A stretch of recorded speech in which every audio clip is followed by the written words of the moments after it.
And once again, on Memorial Day, we welcome you to Fresno City College. It's Championship Monday here in the 2017 California Community College Athletic Association Baseball Championship here on SoCalCollegeSports.com. Jeff Stoynoff joined by Bones. And Mike Spada will be with us shortly. And Tony, obviously, keeping in mind, remembering the day that we are recognizing here today, a tradition of sorts as we have the baseball championship settled on this day every year. And it'll be Grossmont and Santa Rosa College. But, of course, our thoughts are not just on baseball today.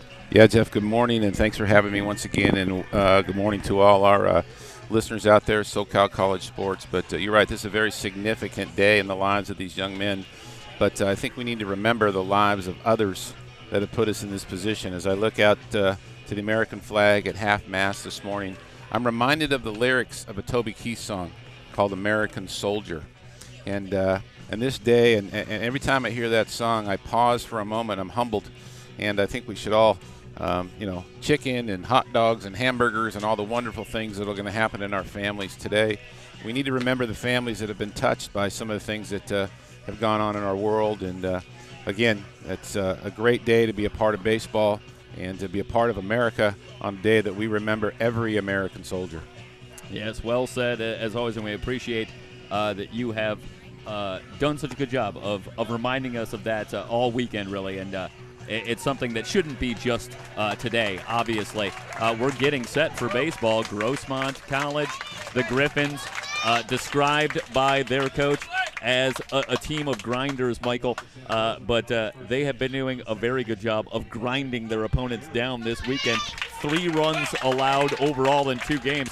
And they emerge here as they take on Santa Rosa, just 1 win away. Yeah, well, you talk about another team that's gritty. Santa Rosa last night easily could have went away after going down 5-1. What do? They chip away in the 8th with 2, cut it to 5-3. They go into the 9th, tie it up 5-all, and then win it in extras.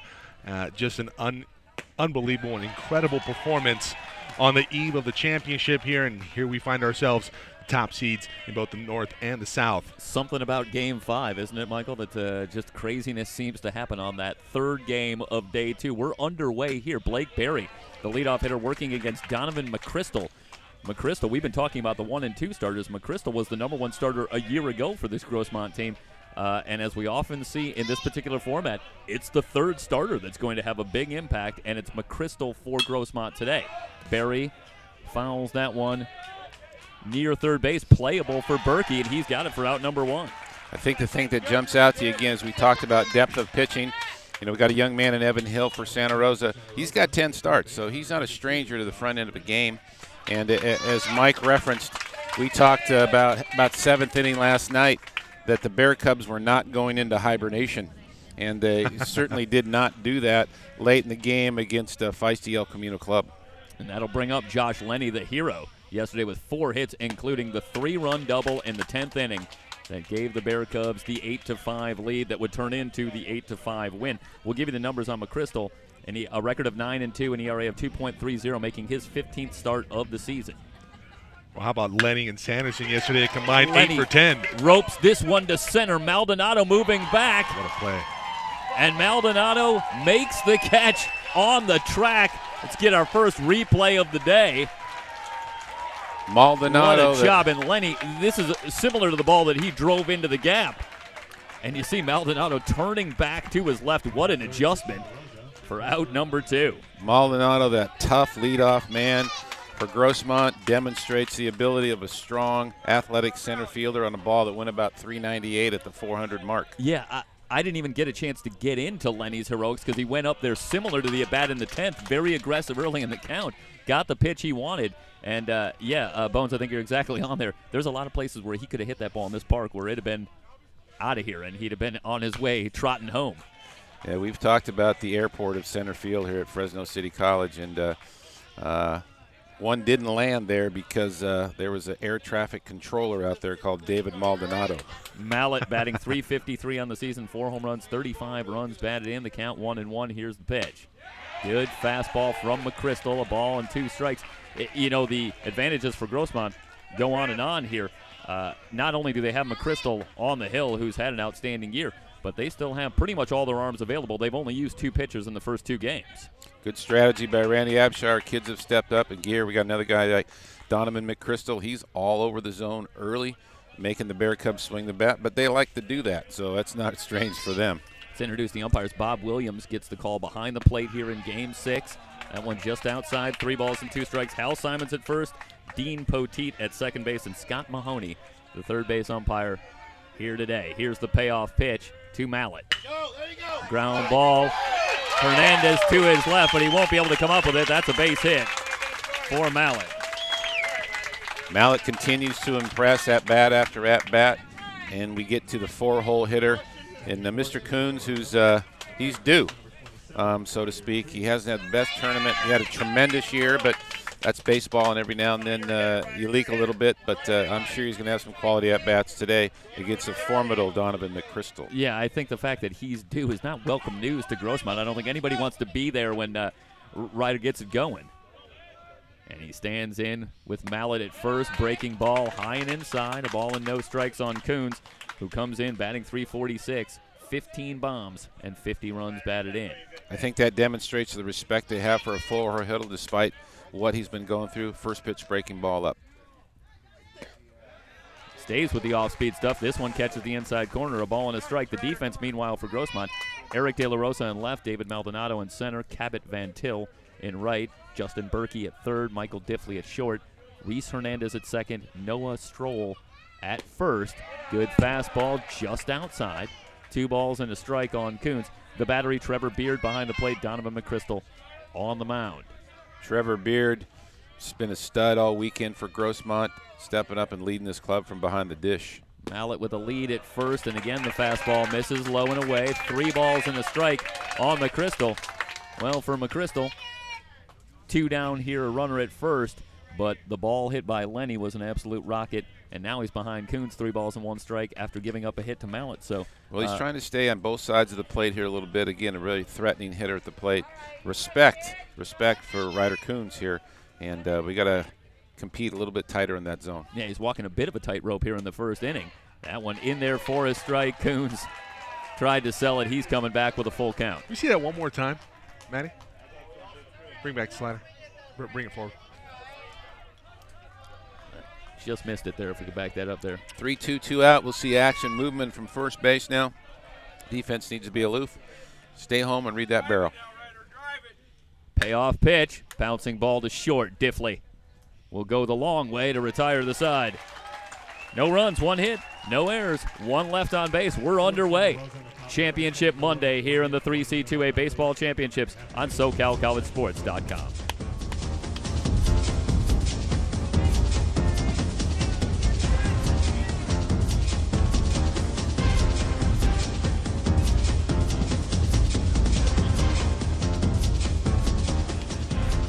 Fans, a reminder that today's game is brought to you by the 3C2A. The California Community College Athletic Association sponsors 24 championships for more than 27,000 student athletes attending 108 colleges throughout the state. The 3C2A, providing opportunities and fulfilling dreams.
Bottom of the first inning from Fresno.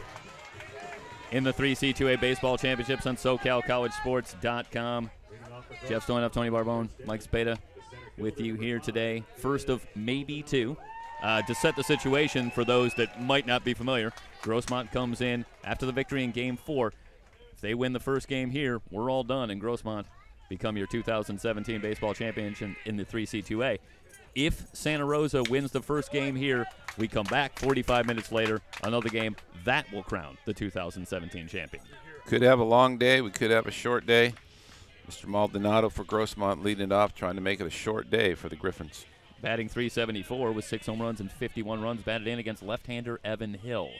Here's the 0-1. Breaking ball from Hill is high. A ball and a strike on Maldonado. He'll be followed by Reese Hernandez and Justin Berkey. Meanwhile, start to set the defense for you for Santa Rosa after this pitch. Here's the 1-1. Bounces that one in. 2 balls and a strike. Sanderson gets the call in left. Daniel Teasley in center. Jeff Barton right. Josh Lenny at third. Matt Kimura at shortstop. Blake Berry, the second baseman. Ryder Coons at first. Trevor Mallett behind the plate. And Evan Hill on the hill. And not a galloping shock here. Neither coach really doing any juggling of the lineup. They're going to stick with what got him here, and why wouldn't they? A big swing and a miss at the high heat from Hill, and it's 2 balls and 2 strikes on Maldonado. Pretty good velocity on that one there, Bones. Well, a little bit of a run, little arm side. I think David needs to stay in the middle of the diamond, take it the other way. It looks like Evan likes that side of the plate. 2-2 pitch in on the hands of Maldonado, popped in foul territory, but Coons is going to run out of room. Very often left-handed pitchers kind of got the Clayton Kershaw haircut going here by Evan Hill. And looks like he's going to little two-seam, run it away from these strong right-handed hitters for Grossmont. That's a good left-hander to aspire to. 2-2 pitch. Again, fouled away. I would take Clayton Kershaw's beard and tape it on my head. I might get a full head that way. Well, we have been talking a lot about receding hairlines this weekend. Why would the three of us be talking about that? Well, because it's very applicable. Yeah, well, that's where I was going. Here's the 2-2. Called strike 3. Maldonado down on strikes. very common pattern by a left-hander. Likes to stay away, then try and sneak one inside with an extension side four-seamer. He did that and got Mr. Maldonado looking. That'll bring up Reese Hernandez, a .331 batter on the season. No home runs, 27 runs batted in. Slow curve just inside, a ball and no strikes rather, on the left-handed hitting Hernandez. Evan Hill with a widespread glove, a la Clayton Kershaw. 1-0, lifted to right. Bart moving in, and that one drops in. Berry and Teasley couldn't get on the same page. Sun seemed to be a bit of an issue there. Well, we talked about this yesterday with De La Rosa and Diffley on pop-up priority. And there it looked like the center fielder should have been calling off that shortstop, but maybe he got a late start, didn't see the ball, and it drops untouched for a bloop single. Yeah, it's in a trouble spot there, but yeah, I think it's Teasley that can take charge. Okay. So they're going to call that an error. I'm not sure on who. Well, it'd be on the grass. It didn't have a glove, I guess. Forgot his taco. Now that would be a tough defense to get around. Really would. Yeah. I mean, you know. 1 ball and no strikes. But it was hit it where they ain't nobody there on that particular play. On the third baseman, Justin Berkey. Hernandez with a good lead at first. 2 balls and no strikes to count. Hernandez on the season with 7 steals and 11 attempts. Berkey a .360 hitter with 5 home runs, 41 runs batted in.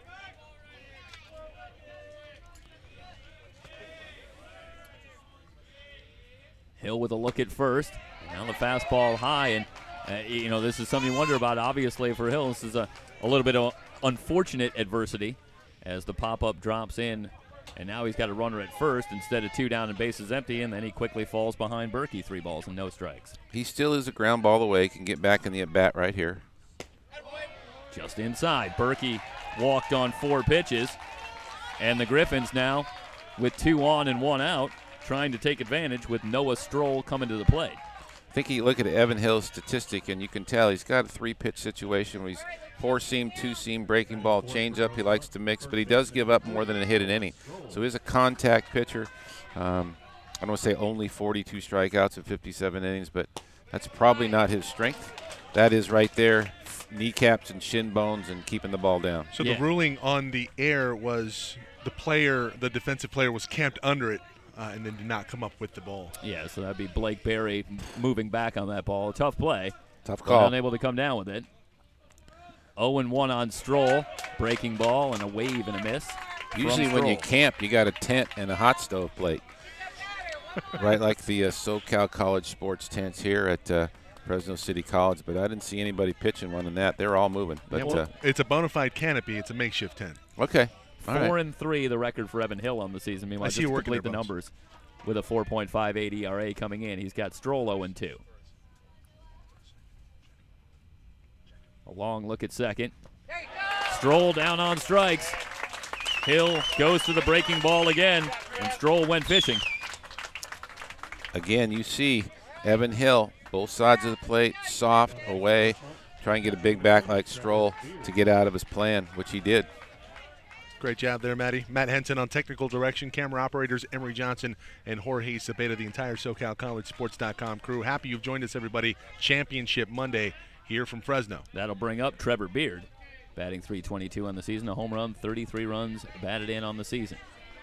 Heard an interesting statistic in our discussions with the coaches at Grossmont earlier this morning. Trevor Beard has caught all but 11 innings this season behind the plate. And he handles it like he should. He should be back there. He's done a great job, and he is definitely a stalwart in leadership, I would say, for this Griffin club. 0-1 the count. Here's the pitch from Hill. Beard slaps this one back up the middle, backhanded nicely by Berry, who will take it himself to retire the side. So immediate redemption for Blake Berry. A nice play moving to his right, ends the first, no score. We're down to day 3. It's the finals of the 3C2A Baseball Championship here on SoCalCollegeSports.com.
Top of the second inning. It'll be Cole Brodnansky followed by Ben Sanderson and Matt Kimura. For the Bear Cubs in a scoreless game. Donovan McChrystal up on the rubber and we're ready to go. Brodnansky batting .349 coming in. Breaking ball from McChrystal over for a strike. Well, guys, I don't think we could be surprised here if we see a few goose eggs on the board before it's all said and done. Pitching has been the order of the day all weekend, it would seem. Well, again, you got to have quality pitching staffs and some depth to get to this position because they've all backed into the end of their rotations and bullpens. But, again, the mound will dictate. A ball and a strike, the count on Brodnansky. Here's the pitch. High fly, right field, Van Til under it and has it for the out. I'm wondering, man, when we start the trivia pursuit today, if we I gotta get with Matt here and put something together. I think I have a couple historical ones I'd like to share on. Maybe one to start us off on. Listen, this is what I've been waiting for my entire life. I got to come up with the questions all the time. I want to play. We do call you Jeff Trebek in here. No relation. We got Steve Bartman earlier. Now it's Trebek. I guess. Yeah, you're the Sybil of SoCalCollegeSports.com. I remind people of people. What can I say? Multiple personalities. That's just because your depth of wisdom, and you're gregarious, and we have a good time here. You know how hard I've been trying to get people to say that. Ben Sanderson now batting .385 on the season. The average climbing because Sanderson on fire this weekend. 9 for 11.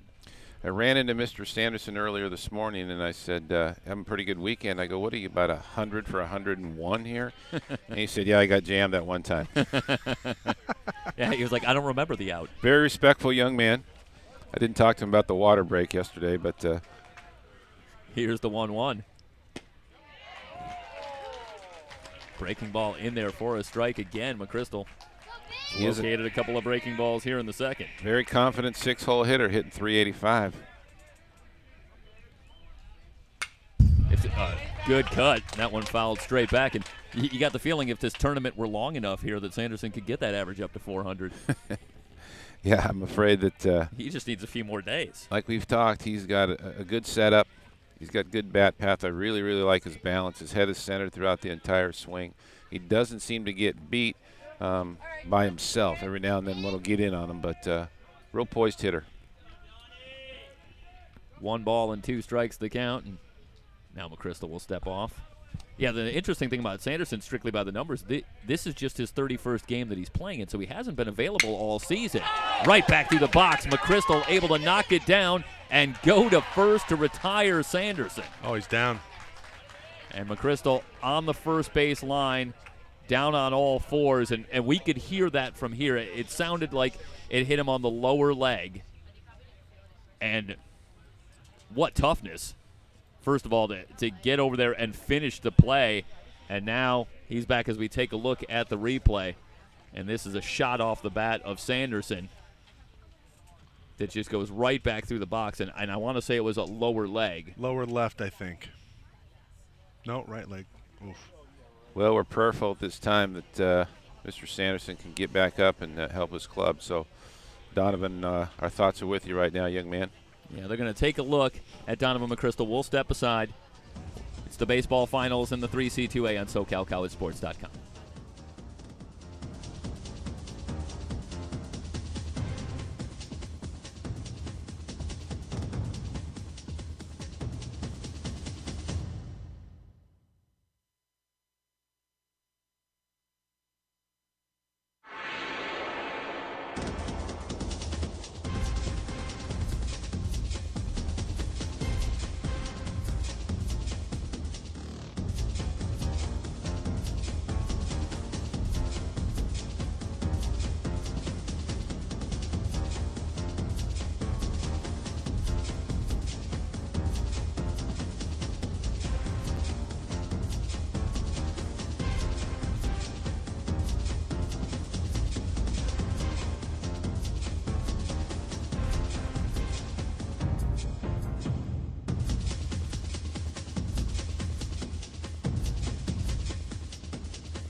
And, guys, I can't say that I'm surprised at all, given what I've seen here all weekend, that Donovan McChrystal is back up on his feet, and he's going to at least attempt to stay in the game for now. He's had a few tosses to test it out, and it'll be McChrystal continuing with 2 down, and the base is empty here in the top of the second.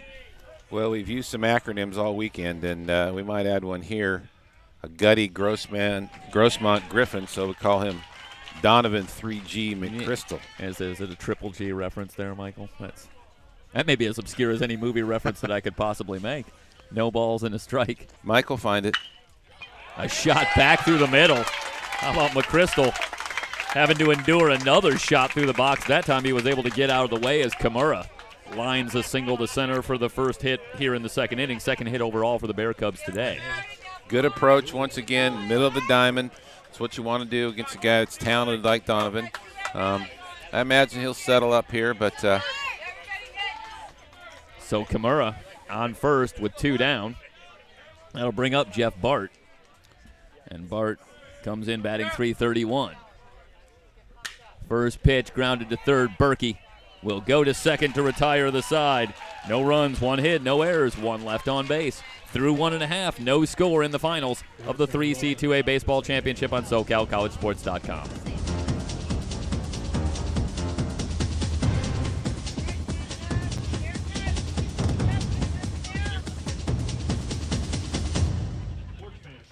News, online news, stats, and scores from community college athletic events.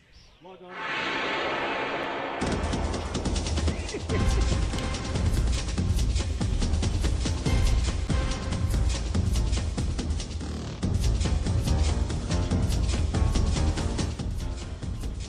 Fans, a reminder that today's game is brought to you by the 3C2A. The California Community College Athletic Association sponsors 24 championships for more than 27,000 student-athletes attending 108 colleges throughout the state. The 3C2A, providing opportunities and fulfilling dreams.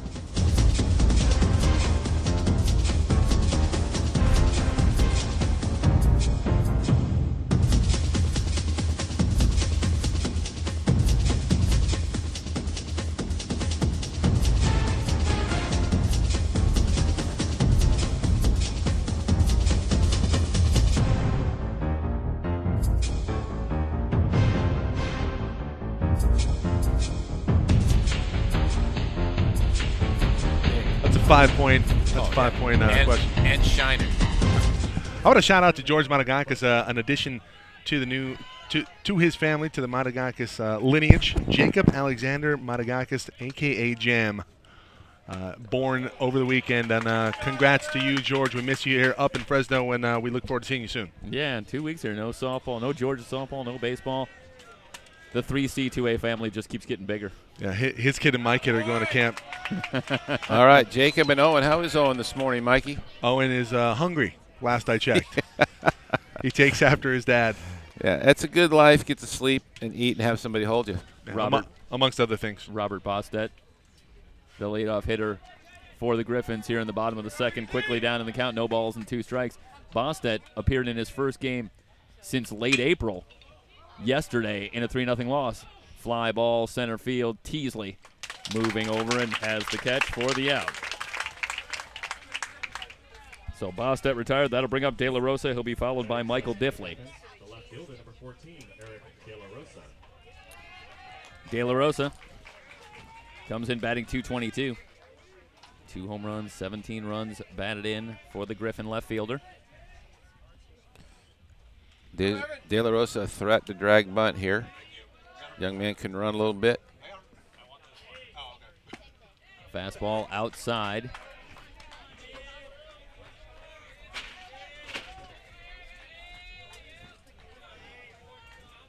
Hill wants to work quickly. He's ready. Into the wind. Here's the pitch. High pop. Shallow left. Kimura moving back, and he will make the catch. 2 down. Base is empty. Diffley coming up for Grossmont.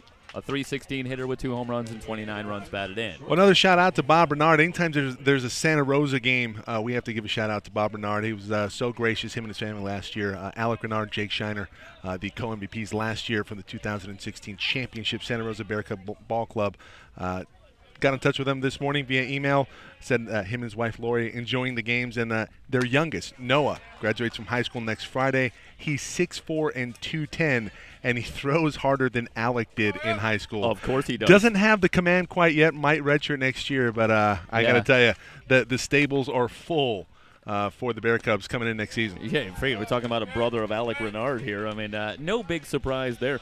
Listen, the Bear Cubs in dramatic fashion. A Game 7 victory to take home the championship, and I imagine a lot of Bear Cubs supporters would love to see a repeat in every way. Definitely want to see a Game 7. If they could here today. Here's the 2-0 to Diffley, and that's outside, so 3 balls and no strikes. Every now and then, Evan Hill, as he spots and spots and spots, can get behind in the count, but he's managed to get back in it with a 3-1 fastball here. Chris Davis, thank you. Bosted was the name pronunciation Not that we were. Not Bosted, it's Bosted. Okay. I will take full blame for that. I initially said Bosted. It's Bosted. Good job. Yeah, Mike, that's the first step to recovery, to admit that you've made a mistake. I do that quite often in my household. He's just covering for me. Listen, that's one of the best parts, and this is one of the things that we really appreciate about the chat function, is a lot of times we're not privy to the pronunciation every single time, and so it's very helpful in a situation. Obviously, we don't want to mispronounce a name, so if you are watching and you know pronunciation, don't be afraid to clue us in on that one. We're always happy to get the name right. Yeah, chime in when we can. At SoCal College SPO on Twitter. Van Til, the batter, lifts this one into center. Easy play, and Teasley's got it to retire the side. Another base runner, but nothing doing. No runs, no hits, no errors. One left on base through 2 complete. No score. Grossmont, Santa Rosa on SoCalCollegeSports.com.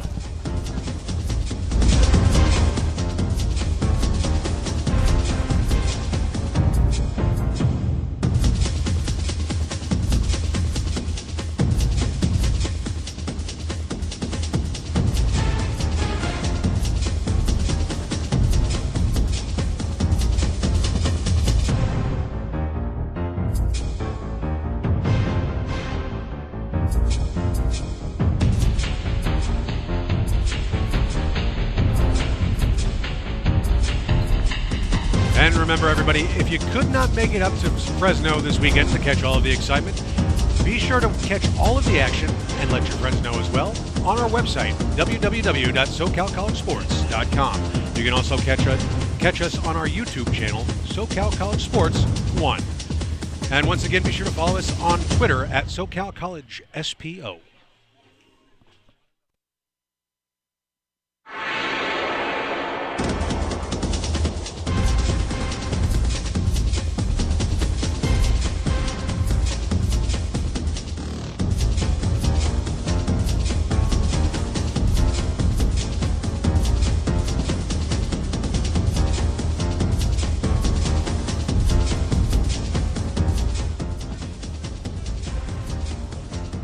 Teasley, and then the top of the order, Blake Berry and Josh Lenny for the Bear Cubs here in the third.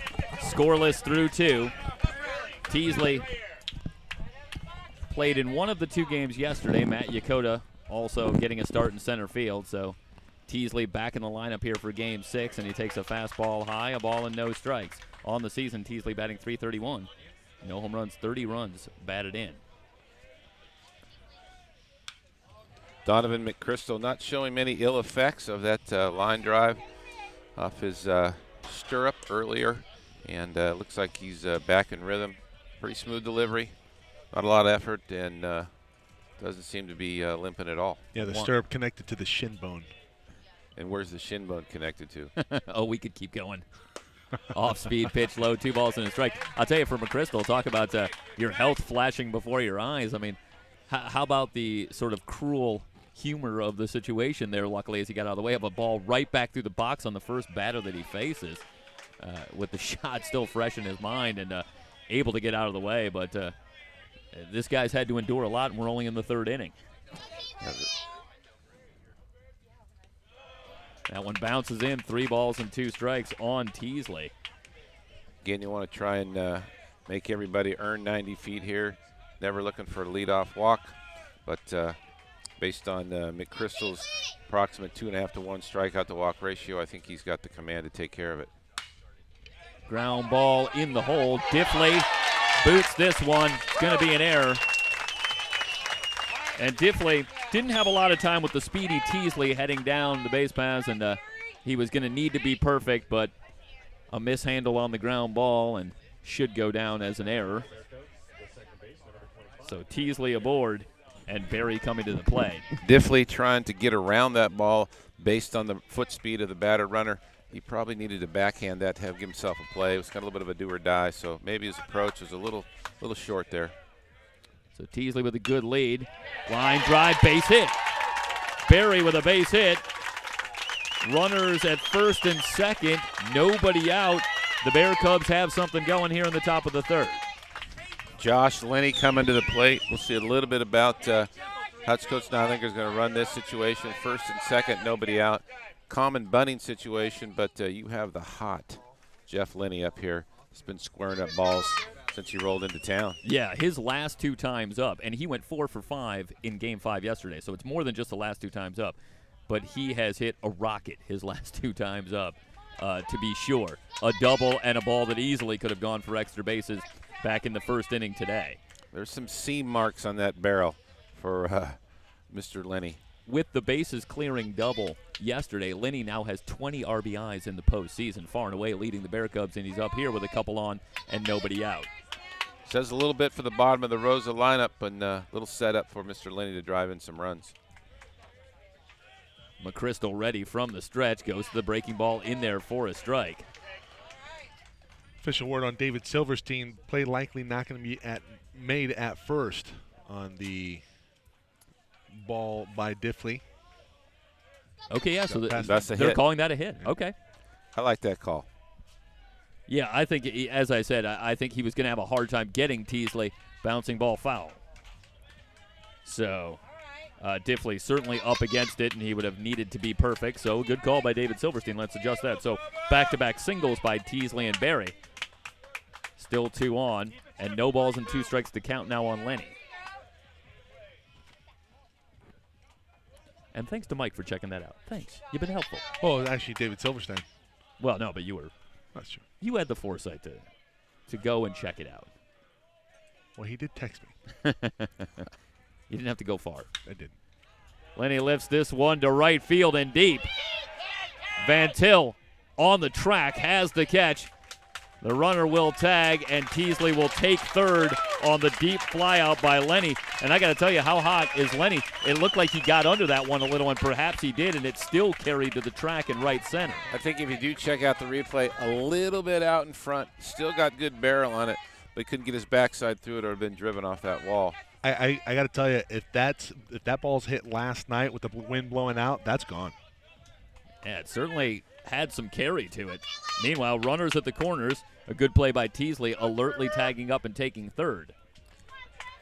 Donovan still in the inning with the ground ball here, can get his team back in the dugout. Mallett, the batter, he's 1 for 1. He's singled back in the first. First pitch in there for a strike. Mallett, a .353 batter on the season. For the weekend, Mallett's now 3 for 12 with the base hit back in the first. Good fastball. McChrystal way out in front now. No balls and 2 strikes. Donovan came off the mound that time a little bit awkward. Head down a little bit. Not sure if there is some remnants of that earlier line drive. Keep an eye on him, guys. From the stretch, here's the 0-2. Mallett able to lay off. A ball and 2 strikes. Berkey about even with the bag at third as Stroll holds the runner on at first, but they're back up the middle hoping to turn 2. Here's the 1-2. Back to the screen. Got away with one there, breaking ball up. It looked like Mallett's trying to work the other way, which is a good approach here with 2 strikes and a competitor like Donovan McChrystal.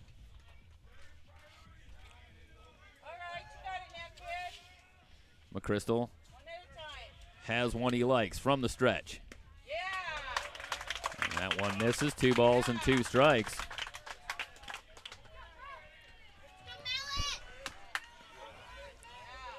Ryder Coons waits on deck. Donovan McChrystal in a bit of a jam, and the balk. That's going to bring home the first run.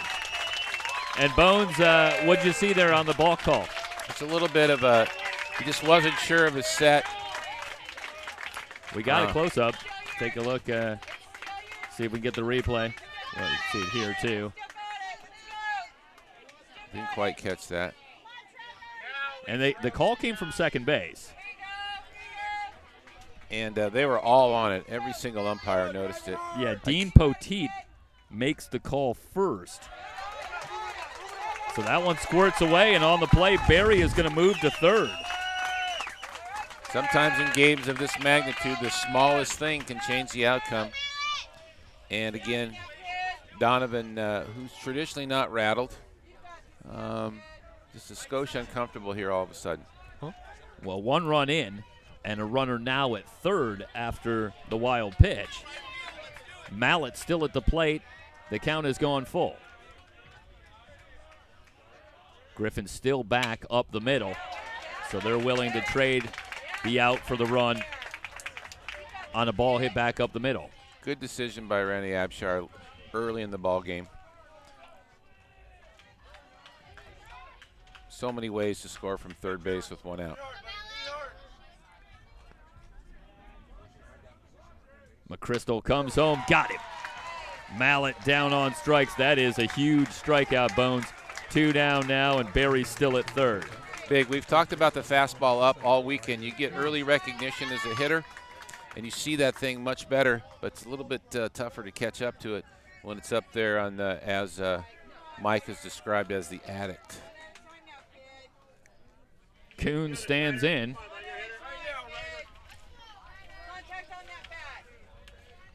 With an opportunity to drive in a run here with 2 down and a runner at third. Breaking ball high, 1 ball, no strikes. And Kuhn's ever dangerous. 1 for 12 on the weekend, but you just know that's the kind of thing that can only continue for so long before such a good hitter is able to break free. Ground ball through for a base hit. Berkey was there, but unable to come up with that ball. We'll wait and see what the ruling is. Either way, the second run comes home. And they'll go ahead and call that an error.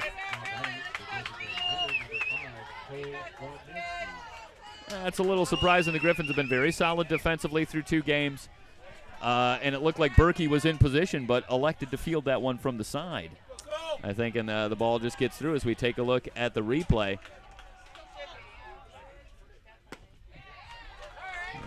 Berkey unable to come up with it. Second run of the inning, and the Bear Cubs have the early 2-0 lead. 1 more step left if he could maybe get that ball in front of him, hockey goalie up and go across, but just didn't happen. Popped up. Won't Left matter. side, Diffley. 2. Moving back, has it for the out to retire the side, but not before the Bear Cubs take advantage. An error, a balk, a wild pitch, a couple of hits, and they have the 2-0 lead as we head to the bottom of the third on Championship Monday in the 3C2A Baseball Championship.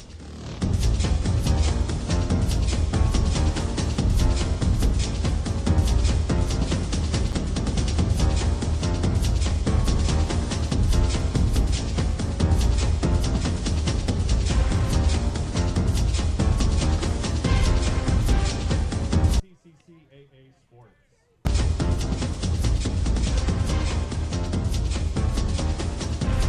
Fans, a reminder that today's game is being brought to you by the 3C2A. The California Community College Athletic Association sponsors 24 championships for more than 27,000 student-athletes attending 108 colleges throughout the state. The 3C2A, providing opportunities and fulfilling dreams.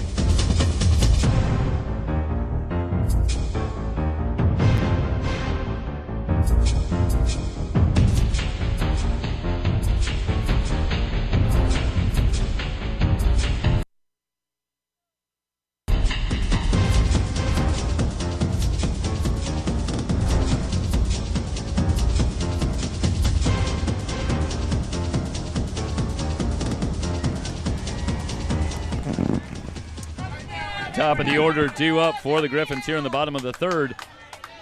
Despite coming from the winner's bracket, the Griffins did dig themselves an early hole in the opener Game 2 against Deloney. They fell behind 2-0 on a Thaddeus Phillips home run and were able to fight back and win that game 4-3. And they find themselves similarly down again early to Santa Rosa as Maldonado, who struck out in the first, stands in a count of no balls and a strike, and he fouls this one back. This shows you in a ball game of this magnitude, a bad 5 minutes can be difficult on your club. We'll see how Grossmont, who has been very offensive the entire year, responds to a very crafty Evan Hill. Meanwhile, the Bear Cubs have to be feeling it. Last night, down 5-1 heading into the 8th inning. This one lifted to right. Bart moving back on the track. He'll run out of room. It's gone. Somebody just picked up the phone and answered it. His name is David Maldonado. Home run number 7 on the season goes the opposite way. Well, we saw the ball off the bat of Lenny with pretty good carry. There's not any wind to speak of out here, but obviously daytime here in Fresno, and it looks like the ball's carrying pretty well, at least early on. Clean, crisp day. Fastball in there for a strike to Reese Hernandez, so that gets the Griffin faithful into it. Well, Jeff, we talked about the batting accolades on day one. Ford Grossmont 5th in the state in terms of home runs on the season with 38, make it 39. Bomb there from Maldonado. Good 2-strike plan after a vicious hack with 1 strike. Backs the ball up, lets it get deep, and then takes it deep. 1-1. The count on Hernandez reached on an error his first time up. Fouled back this way. That's good crowd, Mike. Ball and 2 strikes.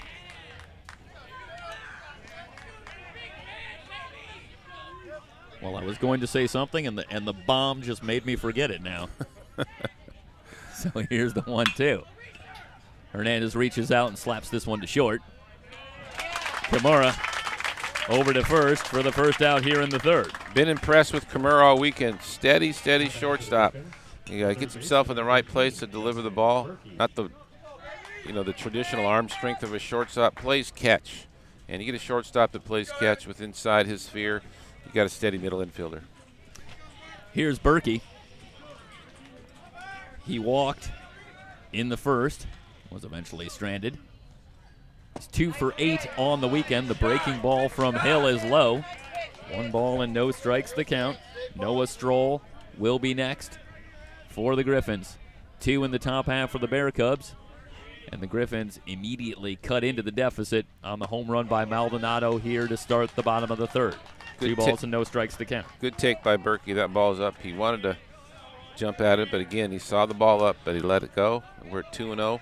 Count that he'd like to have. Bones, how impressive have both teams here on day 3 of the championship been in terms of battling adversity? It seems like every time the other team strikes, they come right back and assert themselves and say, we're not going to go down gently. And saw that a lot last night. We see it today with David Maldonado. I think we've seen it with all 4 clubs. I mean, yeah, well, I was just going to make the point. We've had some lead changes back and forth, so these are definitely 15-rounders.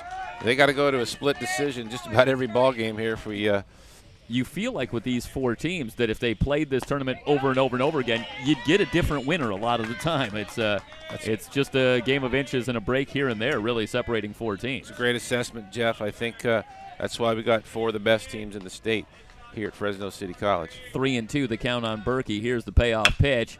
Lifted deep to right. Bart on his horse again. This time he has it in front of the track. Out number 2. And that'll bring up Noah Stroll. Nice route by Jeff Bart, who's shown us throughout the weekend. If he gets his glove near the ball, he's going to catch it. Mr. Maldonado didn't give him a chance to get his glove near the screen. He ran into a 20-foot wall, and that's right over Hall of Famer Jim Maloney. Well, Jeff, here comes Noah Stroll, 0 for 8 on the weekend. You want to talk about a player that might be due. Ryder Coons in the top of the 3rd came through. He was 1 for 12. Yeah, it's I think we've seen Noah press a little bit, get himself out of at-bats. He just needs to get into his detail and square one up. Popped up behind first. Coons moving back, and it's going to drop in. That's a very tough play for Coons, and I think that Bart got kind of a late jump on that one and ends up falling in a perfect spot. We'll wait and see how that one is ultimately scored, but Stroll is at first with 2 down. Well, there's no glove on the grass, and I think we've already decided that's just where they ain't. Yep, absolutely. Yeah, I mean, that would be – I don't even know who you'd give the error on. Certainly not on Ryder Coons, who's backing up there and, battling the sun. Can you obviously, give the error, he tries to give that one. Can you give the error to John Eulis? I don't think Noah even knew it was fair. He didn't run out of the box, and then he went, oh, my goodness, that ball's going to be fair. Got himself to first base. So Stroll at first. Trevor Beard, the batter. Takes the breaking ball inside and low, 1 ball and no strikes. I don't think that kind of contact should surprise us with the type of pitcher that Evan Hill is. He doesn't give you much of the side of a baseball to hit, so every now and then there's going to be a pull-off, there's going to be a bloop, there's going to be a jam shot. and sometimes those happen with this type of pitcher. Fastball at the knees. Stroll 50-50 on the year in stolen bases and stolen base attempts, 3 for 6.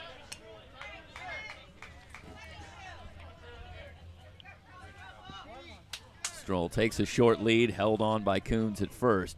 1-1 pitch to Beard, cued up the line on the first base side, and it's foul. Good mechanic by Bob Williams, the plate umpire. That's his ball all the way to the bag. He got out from behind the plate, mask off, 12 feet down the line, making the right call. Good job, Bobby. Bones, have we had a four-man crew the entire weekend, or has it just been 3 and then they bring out 4 for day 3? It's been a 3-man crew, and depending on maybe commitment, sometimes they have 4 to 6 guys. Beard hits it on the ground towards short. Kimura over to second. That will retire the side. 1 run on 2 hits, no errors. 1 left on base. The bomb from Maldonado cuts the deficit to 1. It's 2-1. Santa Rosa on top. It's the 3C2A Baseball Championship on SoCalCollegeSports.com.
Welcome you back to Fresno City College for Championship Monday, the 2017 3C2A Baseball Championship here on SoCalCollegeSports.com.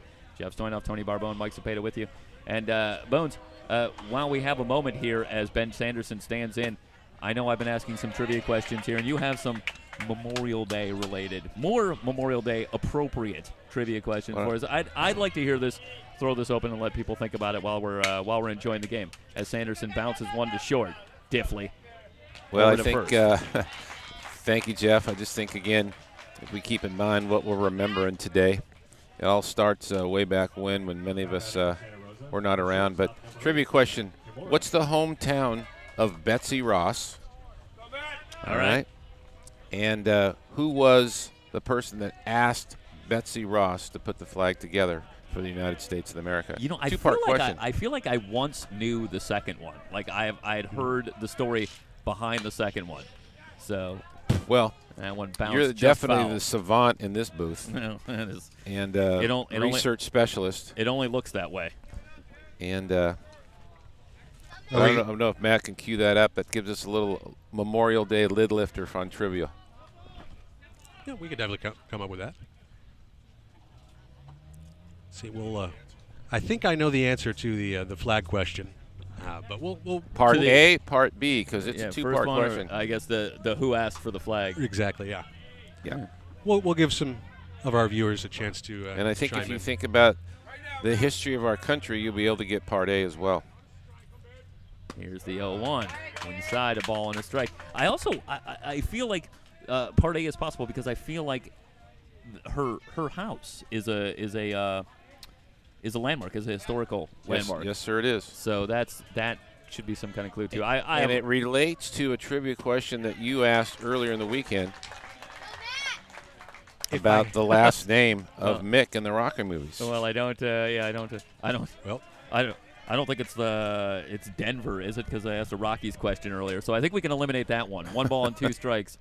They count. Excuse me, swing. Beard out from behind the plate, throws out Kimura for out number 2, 2 down, bases empty. Here for the Bear Cubs in the top of the 4th, they lead it 2-1. Good job by Trevor Beard getting out from behind the plate, getting around that ball, using a glove and his hand to secure the play, getting an angle, delivered to Nostro for a close play at first base. Bones, on that last play, you see Cristo come off of the mound, obviously still affected by that liner that he took off of the leg. Is that maybe chum in the water? If you're Santa Rosa, do you maybe start thinking about laying down a couple of bunts, make him play his position? Bart, you first could. pitch swinging line to Diffley. He definitely has a limp, but traditionally, if you're going to be safe on any kind of drag bunt, it's got to go to a corner guy. Probably want to get it out of the hands of the pitcher anyway. But, yeah, it could be a good play, and maybe you want to text Coach Neidlinger and let him know that might be something that he needs to come up with. We head to the bottom of the 4th. Santa Rosa with a 2-1 lead here in Game 6 of the baseball championship in the 3C2A.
Bottom of the 4th. And Grossmont trailing 2-1. Evan Hill up on the rubber. He's ready and pitching to Robert Bostedt. Bostedt takes the breaking ball low and away. 1 ball, no strike. Bostedt retired on a fly ball to center his first time up. I made the point that Bostedt had missed some time before coming back and going 1 for 3 in Game 4 of this series, but that was his first appearance since April 25th. Left on left here, type of pitcher Evan Hill is. You got to really work middle opposite on this soft corner pitching guy, Evan Hill. 1-1, lifted to right. Bart moving over, but it's Teasley who makes the catch in right center. Another long flyout. Bostedt's hit the ball well twice, but to one of the deeper parts of the park, out in right center, and Teasley able to haul it in. Not quite the middle of the barrel. Good bat path, but a little bit down through the zone for the lazy fly ball. De La Rosa will be the batter. He popped out his first time up. Hill into the wind. Here's the first pitch. De La Rosa showing bunt, takes that one for a ball. De La Rosa, a young man that can run a little bit. Doesn't have as many at bats as the rest of his teammates coming in. He was under 100 getting into this tournament. Had a cut at the fastball from Hill, a ball and a strike. Big cut, good swing. Well, you made the comment before about Maldonado having a good swing, a good hard cut, and fouling one off right before. He took one downtown. And De La Rosa not being cheated in this at-bat here, but he's down in the count, a ball and 2 strikes. Going to have to change his approach. Let's be a little lengthy for a 2-strike approach against a pitcher like Evan Hill. Shorten up a little bit. Big hole on the right side for Mr. De La Rosa. Hill has the sign. Here's the 1-2 pitch. Popped up, foul territory on the right side, not a play.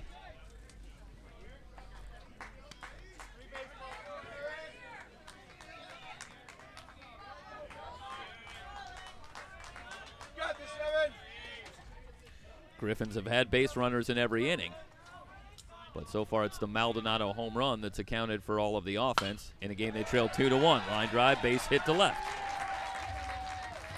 So De La Rosa maybe jammed a little bit there, but he muscles it out over Kimura at short and into left field for a base hit. Like we talked earlier, there's going to be some swings against Evan that aren't as square as some of the others, but a good bat path, and it'll get you in a spot where not necessarily hit crisply, but effective enough for a single. Evan Hill actually started the opener in the series against Reedley in round 1, a game that Santa Rosa ended up winning 13-8 since that point. In the postseason, Evan Hill has had a couple of relief appearances, but this is his first start since back on April 5th against Reedley. And through 3 1/3, he has the Bear Cubs out in front 2-1. Might be a little bit of a necessity as Santa Rosa's into their pen some, but formidable left-handed pitcher, Evan Hill. Critical spot for the Bear Cubs here up 2-1. A ball and no strikes the count. Diffley tries to hold up. It's a strike. A ball and a strike the count. Again, down there on those knees. Good place to live.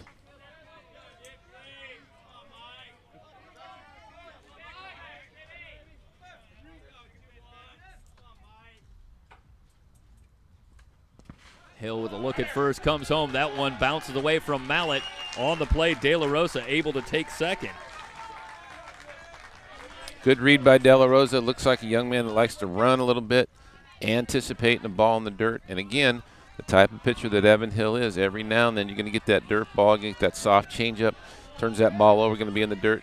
Nice job by Trevor Mallett to get the ball out in front of him. Yeah, Hill, at least statistically, hasn't really struggled with wild pitches.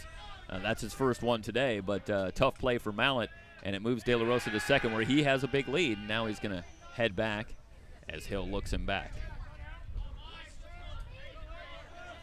Diffley with a walk in the second, his first time up. Grossmont here, one quality at bat from tying it up. The 2-1 pitch. Diffley takes that one low, 3 balls and a strike. Tension starting to build here a little bit, Bones. We're into the 4th. It's a 2-1 game, and we talked well into the weekend that this is every pitch counts time. You have the sensation with these two teams that it's going to be one play here or there that's ultimately going to tell the story. And why would it be any different than what we've experienced all weekend? Absolutely. 3 balls and 2 strikes to count now on Diffley. Like I mentioned earlier, sometimes a bad 5 minutes can cost you a little bit. So you got to be consistent, and you got to go full 60 minutes around that clock the entire ball game. Hill with the payoff. Fastball, chop foul. I think that's what Hill wants, a ball that's away to Michael to try and get him to pull that ball and roll over and hit a ground ball to his solid shortstop, Matt Kimura. That's a tough pitch for Diffley layoff. Hill gives you the sensation he's the type of pitcher, he doesn't walk a lot of batters, but he's not exactly right down the middle very often either. So tough pitcher to hit with 2 strikes. This one up, and Diffley drives it to left, but playable for Sanderson, who has it in front of the track. Evan Hill every now and then has the ability to get to extension side, get that 4-seam fastball under the hands of the right-handed hitters as they begin to lean out over the plate. But again, like you said, Jeff, he doesn't spend a lot of time in those middle 14 inches. He's on that inch and a half on each side, using all 17. Here's Cabot Van Til. As Mike rejoins us here, Mike, Cabot Van Til, he's got a great Supreme Court justice name, Cabot Van Til. I've been waiting for that one. Evidently. That surprised all of us, I think. I'll let everybody out there. Am I wrong? Am I crazy? I'll let everybody out listen to our broadcast be the judge. It's a great legal name, Cabot Van Til. That's a nice play back there, Bones. No problem. Just a ball, no strikes. I expected a little more. I'm just a squirrel trying to get a nut here. That's all. You know, could have backed me up on that one. Tough group. I do back you up. I'm gonna let everybody else out there judge. I'm not passing any judgment on you. Story wants to give you the Happy Gilmore. Hey, listen, what were you on that one? Listen, if he ends up at law school, I want some credit. Meanwhile, the ball gets away from Mallett again. And De La Rosa again able to take another base. Now at third with 2 down and a 2-ball, no strike count. Van Til can earn a degree, a JD doctorate with a base hit right here to tie this thing up and send it to a Supreme Court decision off a 2-2 tie. Yeah, I'm not sure which one he wants more right now. I wouldn't want to hazard a guess, but 2 balls and no strikes for Van Til, who comes in batting well over 400 on the season.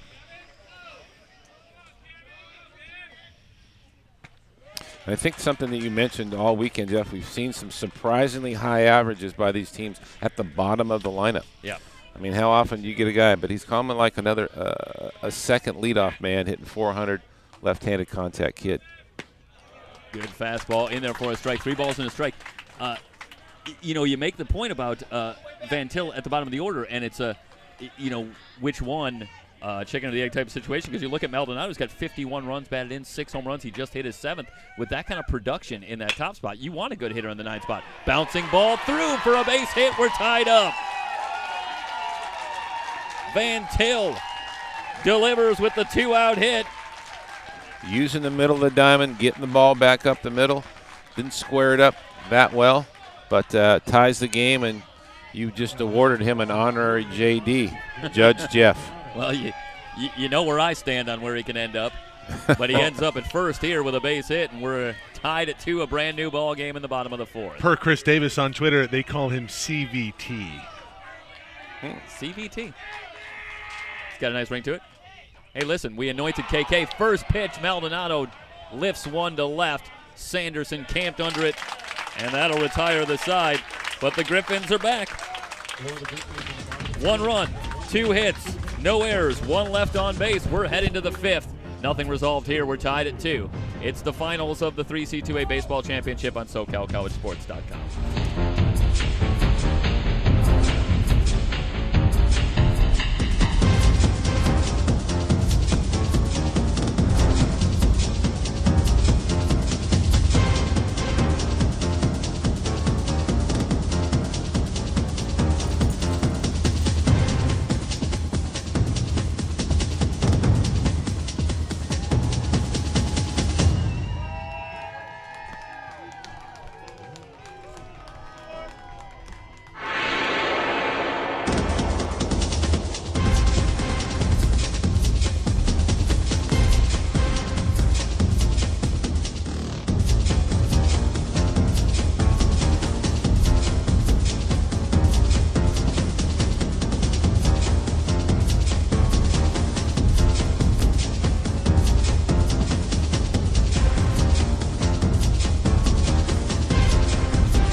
Teasley, Barry, and Lenny do up this inning here for the Bear Cubs. Griffins tied it up after 4. We head to the top of the 5th. Mike Cepeda just joined up. Tony Barbone Bones with you here on SoCalCollegeSports.com's coverage of the 3C2A 2017 baseball finals here from John Eulis Ballpark in Fresno. Good contact on the 1-0 in the center field for a base hit. So Teasley gets things going here in the top of the 5th. Lead-off single. Like Jeff had mentioned, here's Teasley, bottom of the lineup. Young man hitting .330, which would be considered kind of non-traditional. But we'll see how Donovan responds, as you noticed a little bit of limp in his giddy up here in the last couple innings. And we await to see what the update is in the bullpen. See Emery Johnson on camera. See if he can get over there and give us the word. We have a moment here, and we're talking about Memorial Day, our fallen heroes and our American soldiers. And we're blessed to have a military veteran on our staff. And Matt, I want to say publicly thanks for what you've done, not only here this weekend to serve this tournament, but the things that you did in your life prior to being here to serve our country and give us all an opportunity to do this graciously, safely, and humbly. So thank you, Matt.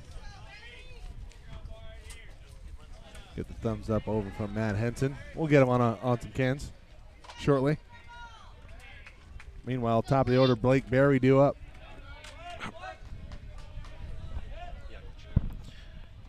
Thanks, there goes Bones. the runner. Teasley going to be safe.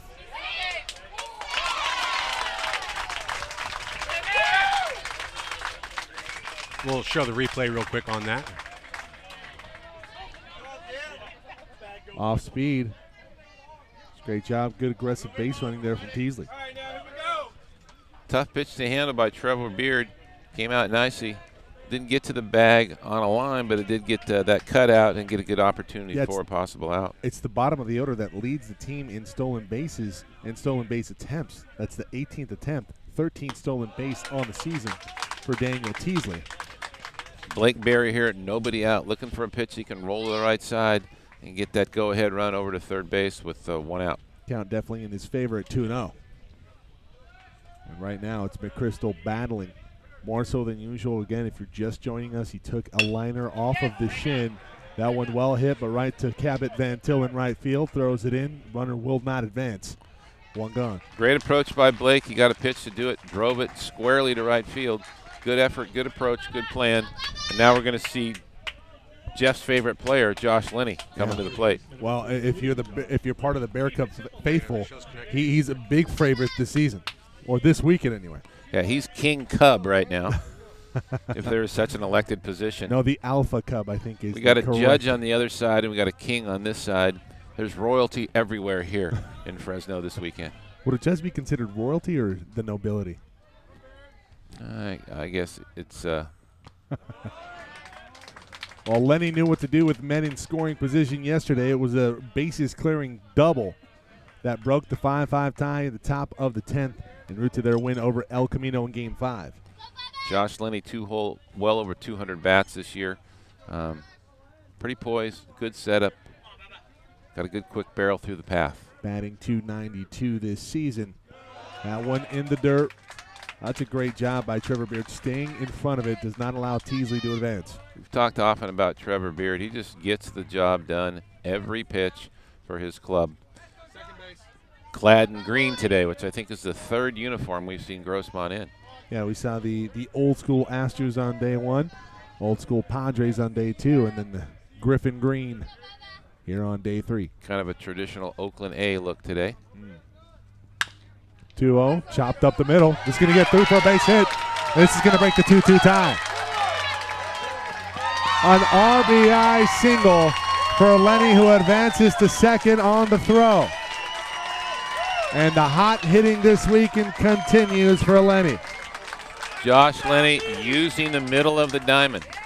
You know, hitting coaches across America will say, hey, stay in the middle of the diamond, stay in the middle of the diamond, back that ball up, use the other side.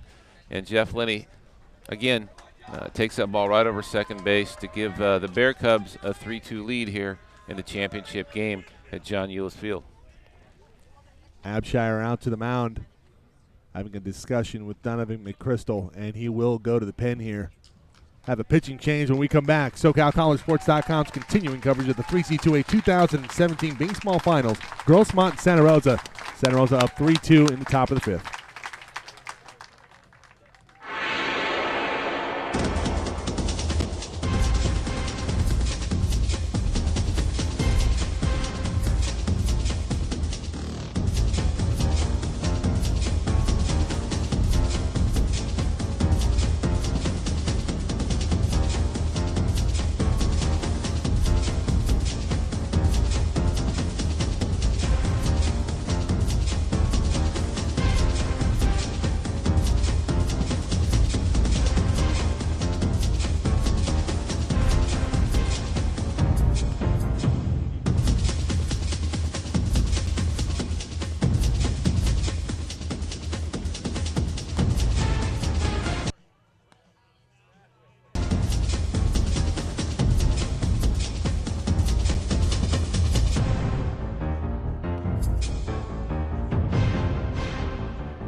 Pitching change here in Game 6 between Santa Rosa and Grossmont. We have a new Griffin pitcher. It's Andrew Mitchell.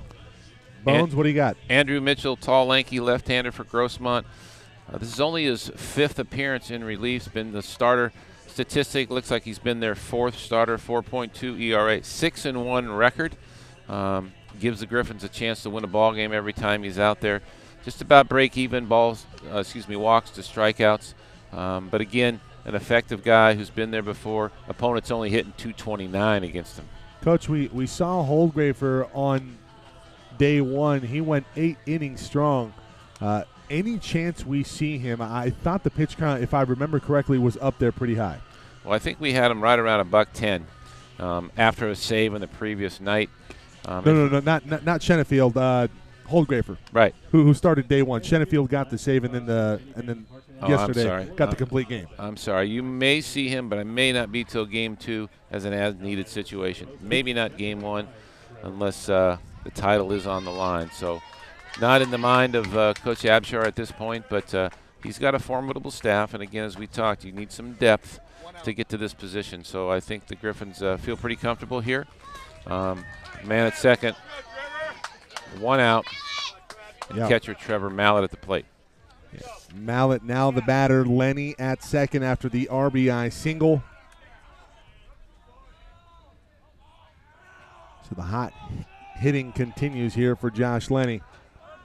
Mallett batting in the 3-hole, batting .353 coming into today. Some gaudy numbers hitting the baseball this season. Takes ball 1 from Mitchell.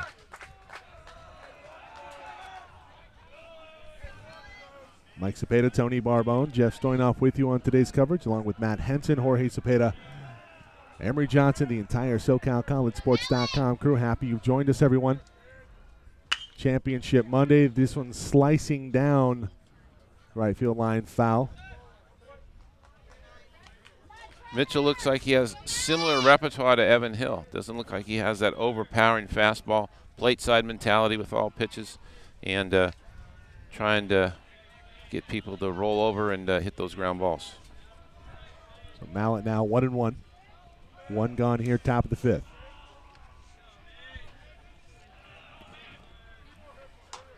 Mitchell from the stretch. In there, called strike 2. Bones, I also wanted to take a moment to publicly thank you for your promotion, I guess would be sort of a bad word, but of Memorial Day and what that means to, the country as a whole. Well, so thank you. We should be thanking you, Matt. That I'm proud to do it, and I'm proud to be here serving in a minimal capacity compared to what you've done for us. But I'm humbled by your comments, so thank you. You're very welcome. And we are happy to have you with us. Yeah, you've been fantastic this weekend, and Bones can only express, what it means to have you and your expertise on this broadcast this weekend. Well, I don't know about that, but it has been humbling to be here. I've enjoyed it, and it's a tough crew here, so it's tough to just step in and be a super sub with so many professionals. 2-2. Over to Stroll, and the big man takes care of it, puts it away for out number 2. Lenny can't advance. If you have any complaints, you can blame the new dad, George Matagakis. Jacob's the reason that I'm here. He's like, Bones, you got to do this. And I'm like, I've never done it. And he said, yeah, but the guys you're with are studs, and they'll carry you. So you've done that. I've been in your saddlebag all weekend. Thank you. I'll bring a big bat in the lineup. Ryder Coons single his last time up, RBI variety. Got a man in scoring position right now. That's Lenny. Here it comes from Mitchell. No, steps off, nobody home. Keeping the runner honest. Mitchell coming out of pen, getting that LOM, putting a little more silence into that Bear Cub barrel. But tough hombre right here in Ryder Coons. As the heat starts to ratchet up here at John Euless Ballpark in Fresno. High heat on the first pitch, 1-0. If I remember correctly, Mike, Ryder was here last year, wasn't he? He was. He's a ring bearer. Yes, he does. Championship ring bearer, Ryder Coons. Looking to go back-to-back in his Santa Rosa career. 1-0. Lifted into center. That's carrying. Maldonado with a beat on it, and we'll take care of it. That'll do it for the Bear Cubs in the 5th. 1 run, 1 hit. No errors. We head to the bottom half of the 5th inning. 3-2, Santa Rosa, the defending state champions, trying to force a Game 7 situation here at the 2017 Baseball Championship. Stay tuned.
Hernandez, Berkey, and Stroll do up this inning for the Grossmont Griffins.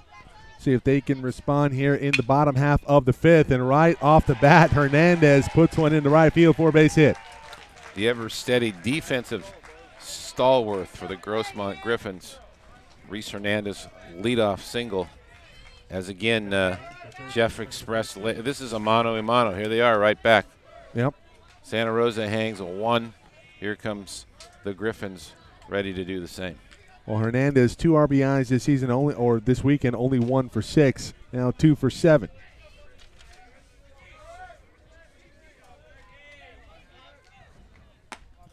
Here comes Berkey. Berkey coming into today 2 for 8.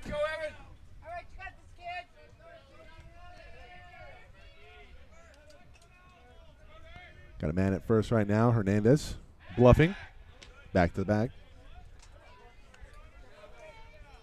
Again, as we work through multiple at-bats with this young man, the last 8 don't matter. It's quote-unquote at-bat number 9. 1-0. Hit hard over to short. Kimura cannot handle it. That should be scored a hit. That's a hot shot. David will let us know. Yes, he will. I believe it is. Has been ruled a hit. So back-to-back singles here to start off bottom of the 5th inning. And here comes big bat Noah Stroll.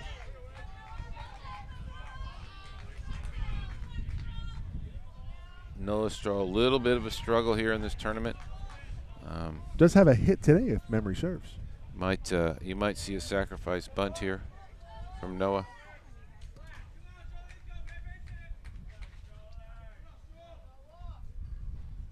Has him swinging, big hack, swing and a miss. That's great pitch execution there. Going off speed on Stroll. Nobody looking for a sign. They're going to let Noah swing the bat here. Evan Hill goes just outside there. The correct call. Good try by Trevor Mallett. He stuck that off-speed pitch. What I mean by stick it, he gets good extension on his glove hand, gives a good vision to the umpire, just a bit off the plate. Evens it up, 1-1. Swing and a miss. Strike 2, it gets away from Mallett. The runners will advance. The tying run, 90 feet away, the go-ahead run in scoring position. Changes the entire at-bat for Noah. The ground ball away from getting a run. He really needs a 4-3 right side at-bat right here. Score a run, advance another, give him a chance to take the lead. Griffins looking to dethrone the 2016 state champions Santa Rosa Bear Cubs here in Game 6. They trail it 3-2. That pitch inside, that'll even it up 2-2. Nobody out here. Bottom of the 5th. Santa Rosa took the lead in the top half. Griffins responding, not a shocker there.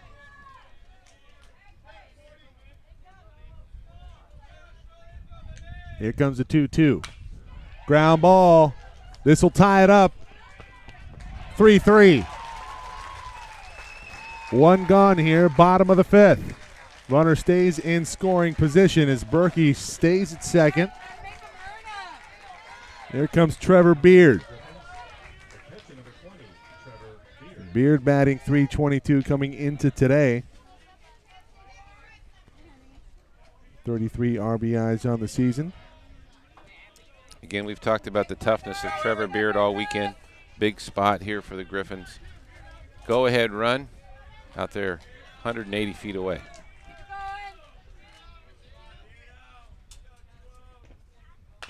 First pitch, chop foul. Or in the bottom of the 5th, both teams mirror images of each other. 3 runs on 6 hits, 1 error for each. Two top teams in the state, North and South, coming in to the championship this weekend here in Fresno. 1 on Beard. In the dirt. Now it stays in front, 1-1. Looks like the approach to Mr. Beard is soft, soft, soft, and they might try and sneak that four-seamer under his hands. Evan's proven that he can do that, and we'll see how he handles Trevor in this at-bat. Berkey, short lead, 1-1, popped up, tailing foul.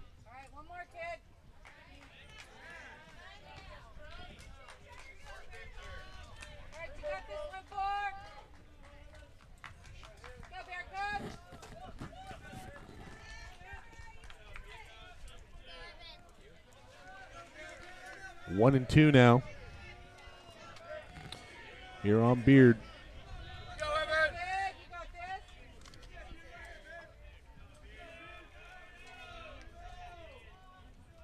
Here it comes from Hill. That one over to third. Long throw for Lenny. Puts it on the money to Ryder Coons at first for out number 2. Nice play by Josh Lenny. Not only did he bring his bat to the park, he brought his glove, sets his feet, good arm strength for a third baseman, and sails that thing over to a strike. Berkey does advance. Now the go-ahead run 90 feet away for the Griffins. Trevor Mallett, the catcher, here on the schneid a little bit. Got to work hard, keep everything in front of him. Here comes Bosted. Swing and a miss. Bosted looking to insert some power into this at-bat. 0-1.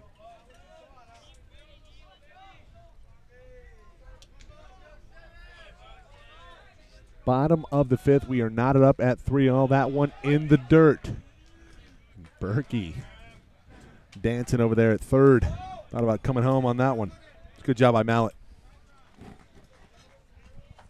We've talked about moments all through the weekend. This could be a moment here. Both dugouts a little settled. I think a little anxiety throughout the entire park right now. The 1-1. Just outside. Mallett again Crowds trying to frame are quiet. Dugouts are a little bit docile. Yeah. We're getting to diamond cutting time here a little bit. Well, Bud, you've talked about the stellar catching this weekend here for all the teams. Been tremendous. Been tremendous. A lot of good quality college catchers there. Recruiters, you need to be here checking out some of these backstops. Or they can watch the broadcast. You could do that. You could do that. That one outside, 3-1 now. Those of you in Nebraska that just can't quite get to Fresno, you got that opportunity. And I'm sure you can share with them where they can do that. SoCal College Sports 1 on YouTube. Or you can go to our website, SoCalCollegeSports.com. Thank you, Mike. 3-1. Fouled back. Just a little bit of just the kind of perpetual breath holding by everyone here. There's a little bit, everybody's kind of taking in some air, exhale. It's collective, it's choreographed, and we'll see who gets to scream after that. Well, the air here is a little hot, starting to heat up big time here, getting into the 90s at John Euless Ballpark. That one into left field for a base hit. It's a gapper.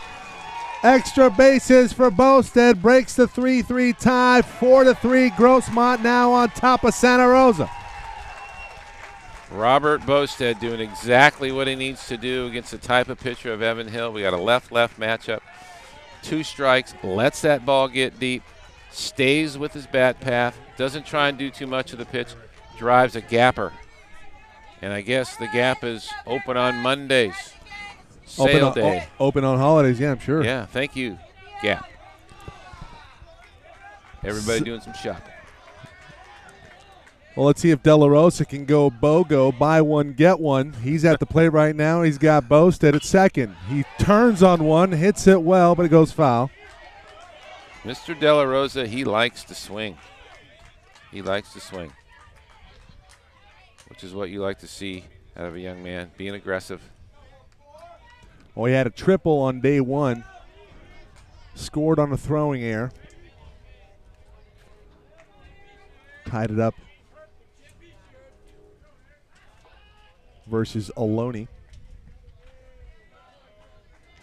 They go on to beat Aloni. They beat Santa Rosa in the winner's bracket yesterday. Santa Rosa in a barn burner last night versus El Camino. They prevailed in extras 8-5. 0-1 on De La Rosa, executed to perfection by Evan Hill. In there for a strike, 0-2 now. Pretty good take. Again, De La Rosa needs to take the same plan as Bostad, try and back that ball up and ram that over that 3-5 hole on the right side of the infield. Here comes the 0-2. Contact made, popped up. Coons with a beat on it. Going to be called off by Barry. That will do it for the Griffins here in the bottom of the 5th, but they respond after relinquishing the lead in the top half with 2 in the bottom. 4-3. Grossmont on top of Santa Rosa. You are watching SoCalCollegeSports.com's continuing coverage of the 3C2A 2017 Baseball Championship here from Fresno.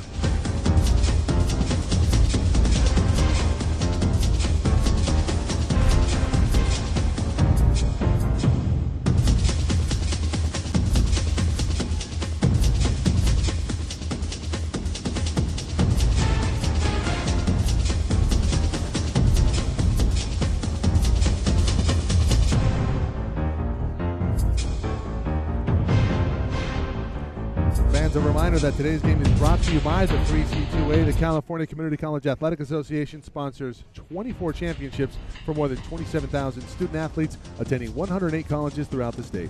The 3C2A, providing opportunities and fulfilling dreams.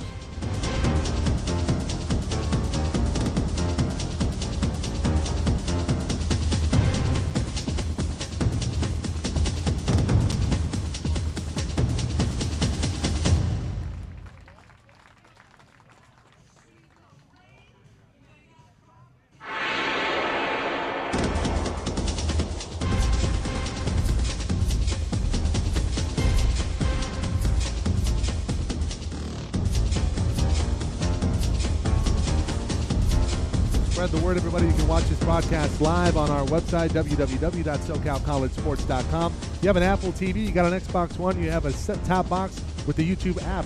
Go to our YouTube channel, SoCal College Sports 1. You can also catch all of the archived footage from this weekend, games 1 through 5. It's been a good one here. A barn burner last night, as we've mentioned before, between Elko and Santa Rosa that saw Santa Rosa prevail in extras 8-5. Right now, Grossmont leading by 1. After 5, we head to the top of the 6th, 4-3.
Dragging the field here, John Eulis Ballpark, and an unbelievable staff here on the campus of Fresno City College taking care of these greens. And Bones, why do they do that? Why do they come out in these conditions and do what they just did? Well, I think when you start to get a field that's got a lot of playability over the course of 3 or 4 days in a row, you'll see it in Major League Baseball. They'll take out those light brooms in about the 5th or 6th inning, have a crew of 7 or 8 guys go across, but it just maintains the safety of the surface. We don't have enough time to put water on it here, but they do what they can. And as you mentioned earlier, Fresno City does a great job of taking care of their facility and a great job of hosting. Eric and Coach Scott and all the people here at Fresno should be complimented. When you have a big party that lasts for 3 days, there's a lot of work that goes involved to it. So good to see the grounds crew recognized by the crowd, and I'm sure the players appreciate it because we have not seen too many bad hops in this field. We have not, no. And there's a credit to the commitment that they have here, and probably administration making a commitment to facilities. And so congratulations to everybody here at Fresno City College. It's a great venue for us to host the state championship. Let's talk about some of the contributions that we have from the 3C2A. Obviously, George Matagakis not here, but his presence is felt. Mike Robles, the SID. For the California Community College Athletic Association, David Silverstein, official statistician. JVG, John Van Gaston, on the PA. The entire staff here. Carlisle Carter, of course, our president of the 3C2A, allowing us to be here and provide you the coverage that we have over the weekend. Well, again, I think anything that you do that has greatness attached to it, it takes a village.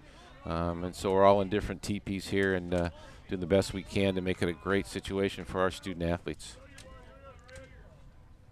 It's going to bring up Cole Brodnansky for Santa Rosa. It'll be Brodnansky, Sanderson, and Kimura due up this inning for the Bear Cubs. Right now, Mitchell behind 2-1 on Brodnansky. That one chopped over to second. Routine play for Hernandez. Reese puts it away for out number 1.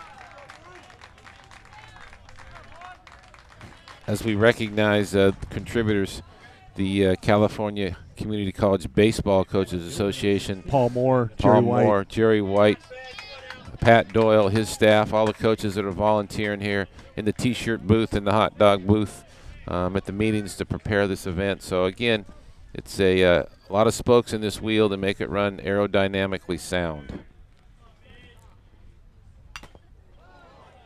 So Brodnansky is gone. That one fouled off of, I want to say that went off the ump's mask.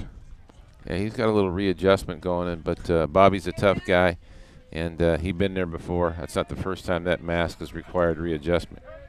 Well, Sanderson now the batter. He's over 2 today, having a monstrous weekend at the plate.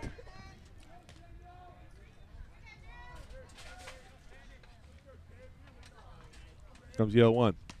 Sanderson and Lenny with the bat, Kimura and Bart and Teasley with the glove. Santa Rosa definitely has the combination to repeat. See that again. I think Sanderson said that hit him. He stuck his elbow out. It hit him. I'm keeping him there. Let's go one more time. Bring it back. We'll see it on the replay here. Well, it nicks him on the elbow, it looks like. But he stuck it out. Well, I think that's what happened was, sorry guys, what happened was I happened to hear that as it was, the ball did hit him on the elbow, but they're going to rule that he wasn't trying to get out of the way, so therefore they're keeping him at the plate. Tough play here, going to be made by Diffley. No, thrown over the tall and outreach Noah Stroll at first. It'll be a single and a throwing error. And now the tying run in scoring position as Sanderson with another hit this weekend for Santa Rosa. He's got this place blanketed. He's beating what we've talked about all weekend. They have 9 gloves. He's got 1 bat, but his bat's got some thunder, and it seems to get the ball in the right place no matter what the situation is. And here we are again. Grossmont takes the lead. Here comes Santa Rosa. So everybody here is the Silky Sullivan of community college baseball. Silky Sullivan's, it's a great place to eat in my neck of the woods. Sanderson at second. Here comes Kimura at the plate now. That one in the dirt. Sanderson thought about it. Beard said, I think that earlier call about the potential HBP, it's been one of the most kind of unclear situations this year. It's been called differently by the umpires getting out of the way. So I think that's something that everybody will get together and clean up prior to next season. Well, in terms of the umpiring, it's been fantastic this weekend. I agree with you. The men in blue, black, and gray have been solid. Here comes the 1-0, Kimura. Sanderson gets third. He was in there. Let's see if we can cue up that replay here, Maddie. Other camera had it.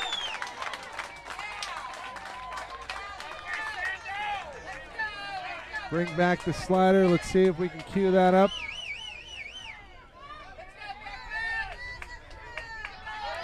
Sanderson gets a good jump.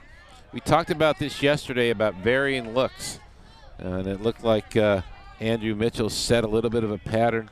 They read it well, got the extension they needed, the look sequence they needed, and they were off to the races. Stealing third base is sometimes a little bit easier than most people think. Tying run 90 feet away. It's Sanderson. Kimura trying to bring him home. He's ahead in the count, 2-0. Mitchell battling here. Gets one inside, ball 3. And what activity might we be seeing in the bullpen for Grossmont? See if Emery Johnson can get over there.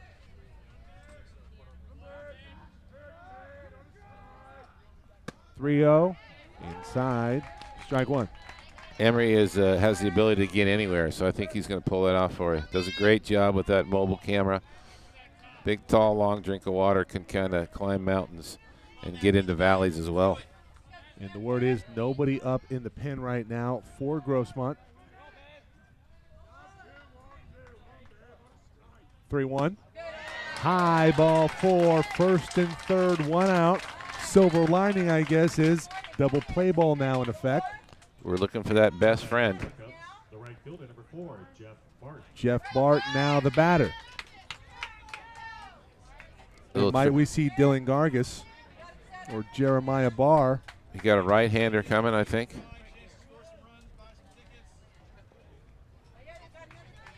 And indeed, we will have a pitching change. It'll be Javier De La Torre. Give me some numbers on him when we come back. SoCalCollegeSports.com, 4-3, Grossmont with a lead, but Santa Rosa threatening here in the top half of the sixth.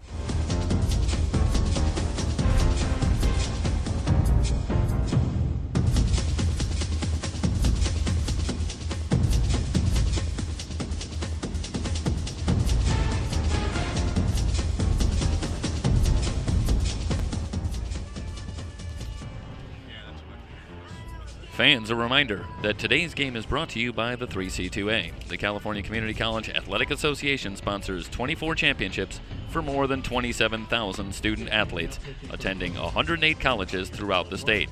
The 3C2A, providing opportunities and fulfilling dreams.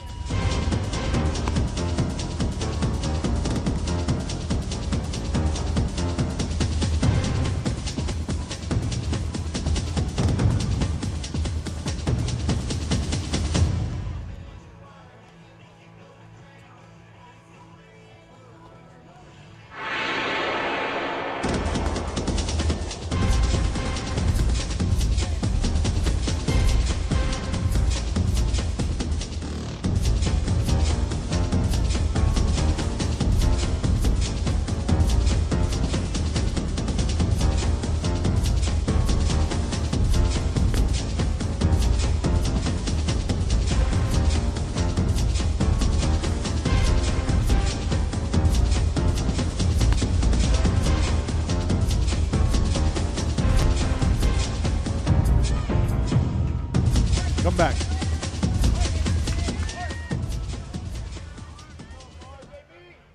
Pitching change here in the top of the sixth. One gone here. New pitcher Javier De La Torre. Bones, what are the numbers? Well, he's relief special. He's got 19 appearances, all in relief. He's tied for the team lead in saves. One thing that jumps out, he's about 3-1 strikeouts to walk. An average ERA at 3.65, and he's 2-0 on the season. Sanderson at third. Kimura at first after the walk. De La Torre slightly above a run per inning in his outings, but opponents are at 270 off him, and the Cubs thought about squeezing one in there to get this thing knotted at 4. Bart at the plate right now. Bart batting .331 on the season. Thank you, Tony. That one laid down perfectly. This will tie it up. The out is recorded. 4-all here in the top of the sixth. Santa Rosa will not go away. Well executed. Kind of a safety squeeze to make sure he got it in the right place. Good technique. Gave himself up. Got the ball in the right place. The only play is at first base. Tied at 4. Go ahead run at second base. The execution does not get any better. You know, as cliched as it might sound, never doubt the heart of a champion. I agree. We talked about their lack of willingness to hibernate, and they certainly have not.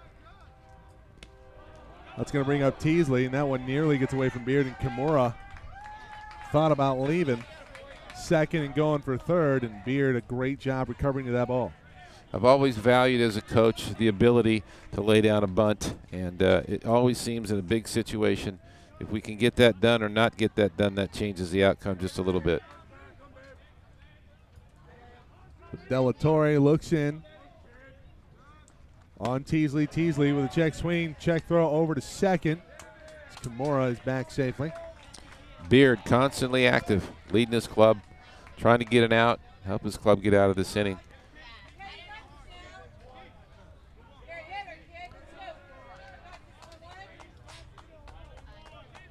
We have some signs back and forth between De La Torre and Reese Hernandez at second. Back to try and get that look sequence down to shut down that running game for the Bear Cubs. 1-1 on Teasley. 2 gone here. That one in the dirt. Another great job by Trevor Beard. He earns the stripes back there, and that's the fact, Jack. I love the stripes reference. I knew you would. You brought it up yesterday, so I thought I'd catch your tempo. Wind kicking up a little bit here. John Eulis, right center, in play with Old Glory. Proudly demonstrate Memorial Day for us. At half mast. 2-1, swing and a miss. 2-2 now. Like the gamesmanship, the back and forth. These two teams obviously respect each other. Teasley with a head nod over to Del Torre says, hey, good pitch, young man. Chase went a little up, but again, this is that rollover 9-hole hitter, kind of acts like a secondary leadoff man. 330 hitter playing center field. That one just outside, ball 3. Count now full. We do have some action in the Grossmont bullpen. See if we can get a number or even a camera shot for you.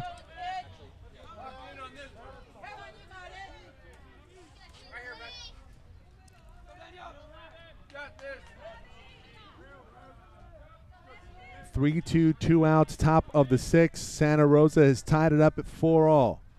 Payoff pitch, swing and a miss. De La Torre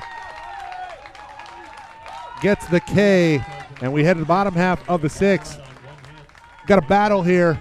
Game 6 of the 2017 Baseball Championships here from Fresno.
Bottom 6, 4-all here. Santa Rosa and Grossmont.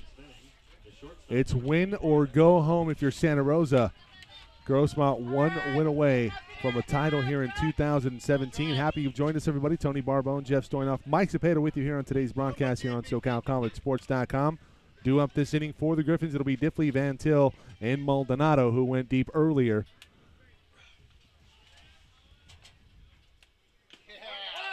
It looks like we have a new pitcher.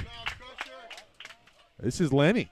Josh Lenny, now the pitcher for Santa Rosa on the bump. He's ahead 0-1 right now on Diffley. The 0-1 outside, and well, I got to tell you, Jeffrey, Lenny comes through here with a possible win. Could be making the case for MVP on the weekend. Yeah, I think he's making the case anyway.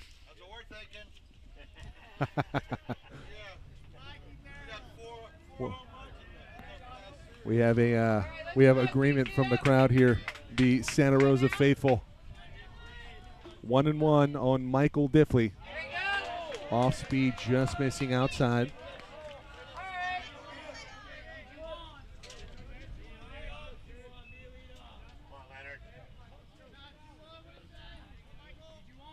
Two one. Missing again outside, so Lenny trying to make Diffley go fishing. Diffley not taking it. 3-1.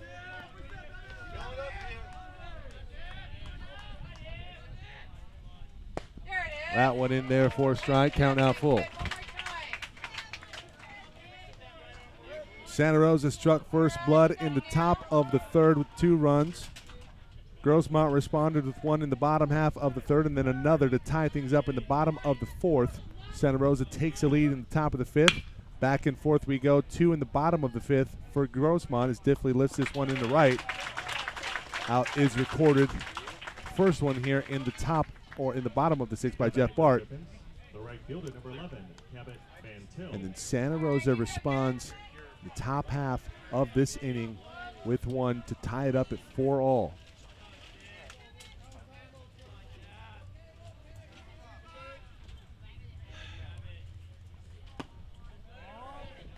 Here comes CVT Cabot Van Til. Like that.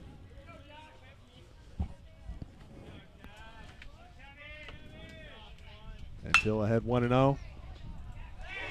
Tough ball. Kimura does not handle it cleanly. Going to be an infield single, looks like, for CVT.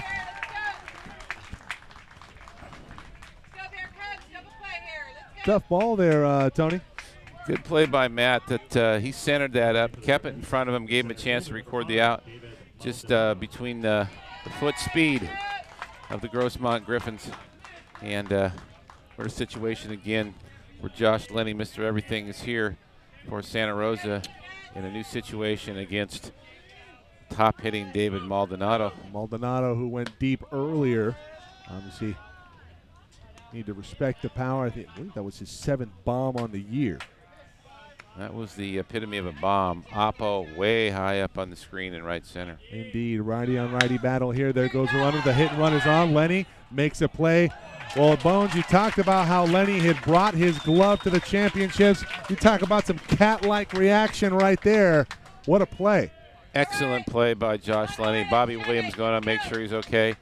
Josh Lenny, 3-way guy, offensive player, defensive player, pitcher, makes a play like a third baseman right there. Gets back up on his feet. Active hit and run. Well executed, but again, a glove got in the way. So Grossmont here with 2 outs. Go ahead run out there at second base. And again, here we are in round 6. Reese Hernandez with a hit today. Man in scoring position. Can he maybe scratch one across?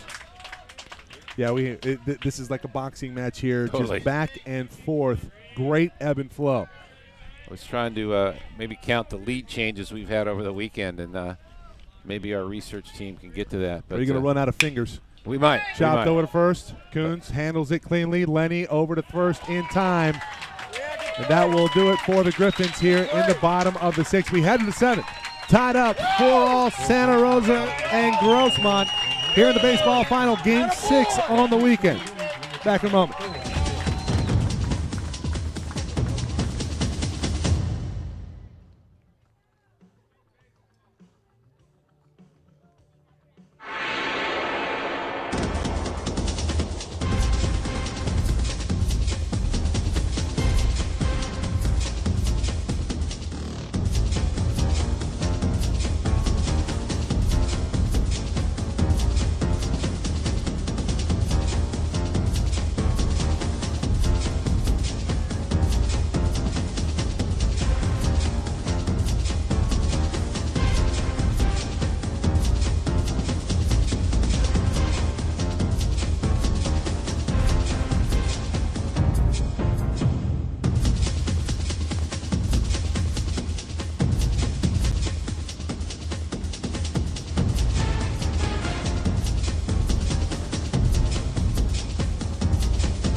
Top of the order now due up here for Santa Rosa in the top of the 7th. We're knotted up for all. SoCalCollegeSports.com's continuing coverage of the 2017 Baseball Championship here from Fresno City College.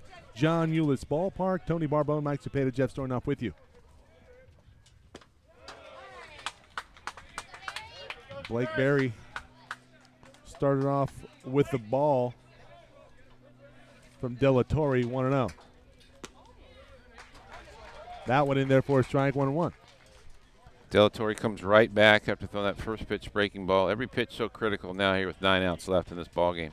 Yeah, De La Torre did not get a ton of work after coming on in relief the last inning for Andrew Mitchell, so they had him go back into the bullpen while Grossmont was up at bat to keep him fresh. He's ready to go, but like we said, all relief appearances. He's used to coming in the middle of a ball game. So nothing new here for Javier. 2-1. That one hit well into center field. Maldonado trying to make a play. This is going to get back to the wall. This might be inside the park. Santa Rosa, will they maybe break the tie? No, they will hold the runner at third. A leadoff triple in the top of the 7th for Santa Rosa and Blake Berry.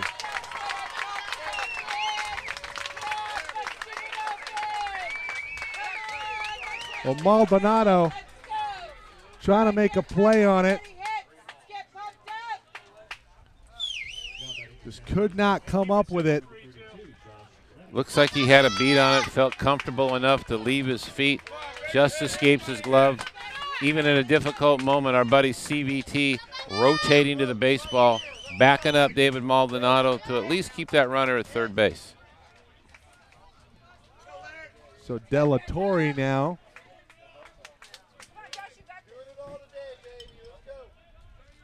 in a precarious position. The go-ahead run 90 feet away, and here comes one of the hottest batters this weekend. And Josh Lenny, the hero last night. Getting ready to drive in possibly the go-ahead run here and then go back out on the bump, pitch and play third base at the same time. Man, get this man a cape. You're going to have to give him your Superman costume. I don't have one of those, unfortunately. 0-1, low and away, You just 1-1. spray paint that S on your chest? Stencil. Oh, okay, that works. Body art is in. It's vogue. It is. It's not permanent, though. Wash this off. All right, that's good. Comes 1-1. That one chopped over to short. That's going to hold the runner. Great job by Diffley. Throwing over to Stroll. They're about a halfway depth there. They were going to give up the run, but if the ball was in the appropriate place. But Michael did a nice job. Checked that runner, reset his feet, delivered a strike to our big, tall friend over there, Noah Rourke. Such a luxury to have a big man. Noah Stroll. Yeah, Noah Stroll.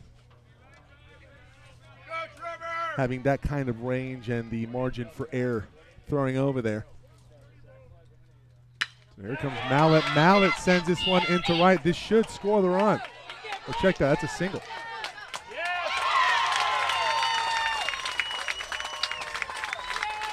That was a ball that was hit very hard to CVT. It's an out, the second out of the inning, but tagging up was Blake Berry.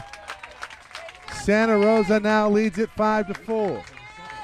I like the approach by Trevor Mallett, not waiting around in the at-bat. He got a pitch to execute with the infield in. He got a ball up that he can get in the outfield. We got an appeal here of the tag. And the runner is safe. So it is 5-4. Game on. Grossmont, you're on the clock.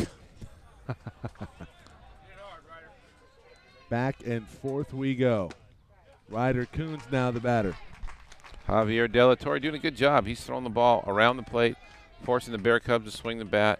And they got a quality at bat out of Trevor Mallett in that last one to score that run. Comes the 0-1. That one lifted high up. Maldonado had trouble tracking it initially. but takes care of it for out number 3, but a run does score. Santa Rosa, the defending state champion, looking to force a Game 7 here on day 3 of the 2017 3C2A Baseball Championships here from Fresno.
We head into the bottom of the 7th, 5-4. Santa Rosa on top of Grossmont, looking to force a Game 7. Lenny back out onto the mound for the Bear Cubs, and here comes the filet mignon of the order for Grossmont. Berkey, Stroll, and Beard.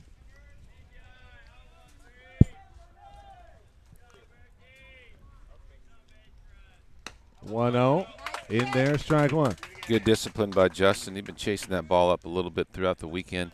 Now looking for a ball down against Josh Lenny.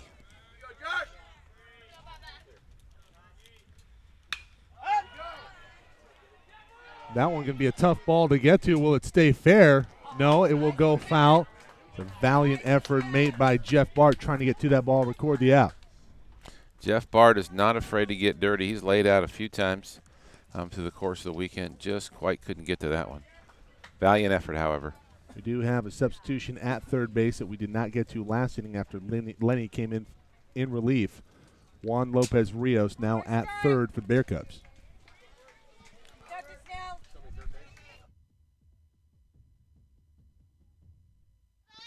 Lopez Rios. So 1-2 now. Here on Berkey. Berkey coming in batting .360 as of today. Tied for third on the team with 5 bombs this year. As a team, 38 bombs coming into the championships for Grossmont. We saw one earlier today, so make it 39. That one off of the bat of David Maldonado. That pitch outside, 2-2. Not a surprise to see Jeff Lenny in here. He's, as a third baseman, he's demonstrated quite a bit of arm strength on every play he's made. So Josh might be the appropriate guy here to take this home for the Bear Cubs. 2-2. That's low. The count now full, and the last thing you want to do after you take the lead in the bottom half of the 7th is walk off the leadoff man. 3-2. Chop foul. Well, you don't want to walk anybody, and especially the leadoff man, and especially you got a 1-run lead in the championship game. Well, I have my Captain Obvious hat on today. Thank you, Captain. Good point, though. Well taken. A lot of friends and family watching. Not everybody knows. A lot of people do, though. A lot better than I. Swing and a miss. Berkey down on K's. The ball hit the ground. Throw over to first from Mallet. Out number 1 here in the bottom of the 7th. Unfortunately, Justin chased what appeared to be ball 4. Now batting, first baseman number 10, Noah Stroll. But Noah Stroll, we said he's got to a due bill here, and this might be the time. Yeah, if the law of averages are any indication, Stroll going to try and work out of the cooler here on day 3 of the baseball championship. Still good respect. First pitch breaking ball. They know Noah's got a little bit of sock in that barrel with 10 home runs. Comes 1-0. In there for a strike. Stroll didn't like it. Thought it was a little bit low. 1-1.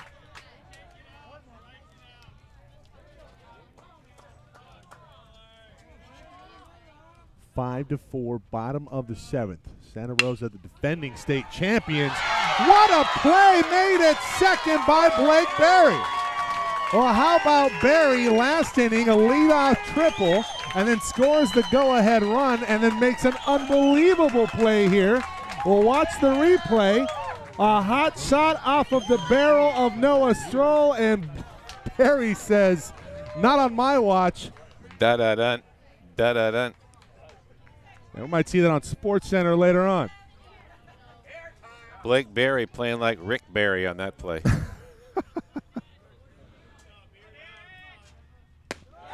Pitch in there from Lenny now on Beard. 0-1. Skies to pull that line drive high off the glass. Man. I want to get the vert on that young man. For those of you at home, vert means would be vertical. 35 plus. 35 over under. I'm going to go on that play over. Comes the 1-1. Not sure what his spark test score is, but on that one, he got to that top. Do they have a baseball combine? I would assume they would. Well, they have workouts all over the place all the time, and they don't quite have the measuring tools that they do with football and basketball, but they do have their workouts. 2-1. Fouled back, 2-2. Probably a few scouts around here this weekend. Major League free agent draft coming up soon. Trying to get the numbers and dial in on the people they'd like to see, help them get towards the major leagues, and also have these young scouts help these young men chase their dreams. That one hit well by Beard. This one might get to the wall, and it will. Sanderson thought he might have had it for a second, but the ball carries to the wall. It's a 2-out double for Trevor Beard. And here comes Grossmont. See the replay on that one, Jeffrey?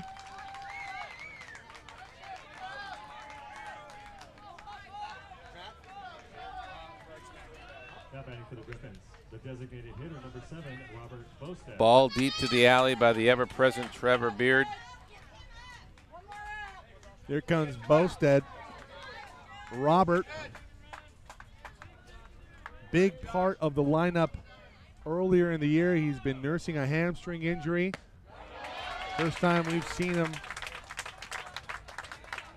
in a while for the Griffins this weekend. A little extra giddy up on that fastball by Josh Lenny. Maybe a reaction to that double he just gave up to Trevor Beard. Fires it in there. Strike one. 0-1 now on Bosted. That one in the dirt. Beard maybe thought about going to third. Mallet. Well, this is a situation on a ball in the dirt. You got to be getting to third base standing up. Yep. Got to make sure that you can get to third base on your 2 feet, not on your 2 pockets. 1-1. That's high. Nervous time for everybody here, Bones. Like I said, there seems to be a collective breath on every pitch by fans, by umpires, by players, by coaches. Don't forget the play-by-play announcer. And Mike Valdez, your outstanding play-by-play announcer. Mike Cepeda. That pitch in there for a strike, 2-2. I see where you're going. Little homage to Harry Carey. You got a Z in there at least. I thought you told me you were Mike Valdez Cepeda. No. Michael Owen Cepeda is my son. I'm Michael Anthony. I thought you had a stage name. I made a mistake. No, that's all right. I do have a pen name. It isn't Valdez. 2-2. That one chopped over to short. Kimura has it. Throws it over. For out number 3. 2-out double Goes for naught as Beard stranded at second. We head to the eighth, 5-4. Santa Rosa looking to force a game 7 here on day 3 of the baseball championship.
Fans, a reminder that today's game and the entire weekend is brought to you by the 3C2A. The California Community College Athletic Association sponsors 24 championships for more than 27,000 student athletes attending 108 colleges throughout the state.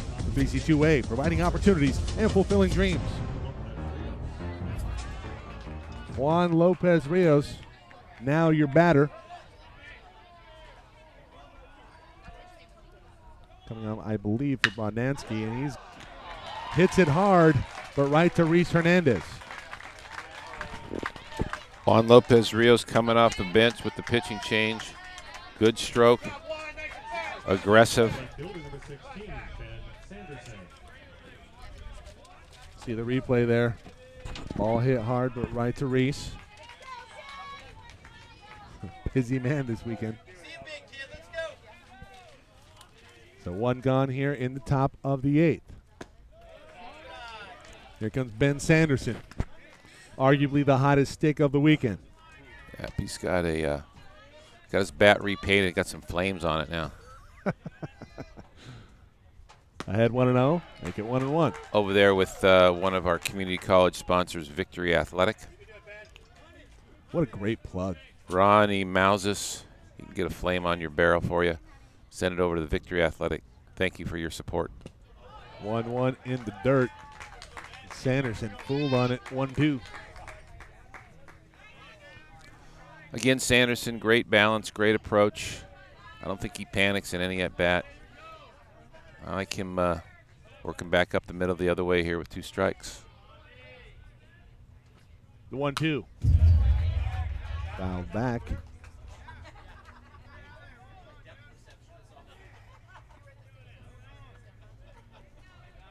Mike Cepeda, Tony Barbone, Jeff Stoynoff with you, the entire SoCalCollegeSports.com crew. And a quick reminder to everybody, you can catch all of the archive footage from this weekend on our website, www.SoCalCollegeSports.com. Also go to our YouTube channel and subscribe. Sanderson hits it well. Maldonado tracks it down, puts it away for out number 2 here in the top of the 8th. Sanderson again working the other way. Another quality at bat by this young man. Got a little bit of a limp in his giddy up right there. I think it was the ball he played off the wall. He might have got a slight twist of the ankle. And here's the steady shortstop, Matt Kimura. Kimura batting .266. Does not strike out a lot. Only 8 strikeouts on the year in 169 at-bats coming into today. Tough out. That one fouled off. This young man's been impressive. Doesn't strike out. Absolutely catches everything that's around him at shortstop. Yeah. Plays catch. Great poise. That's what you want out of leadership out of your shortstop position. And obviously a gritty competitor for the Bear Cubs. Absolutely. Behind right now 1-1.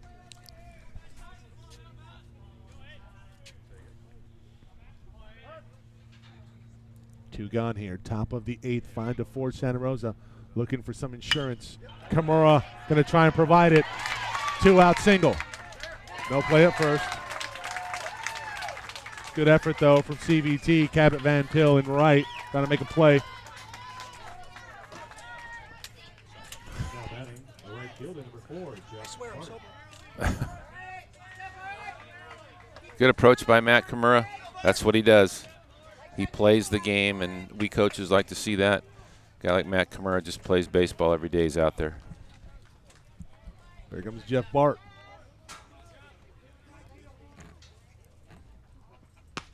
First pitch on Bart, in there for strike 0-1. Little 2-out noise here by the Bear Cubs. 5-4 lead.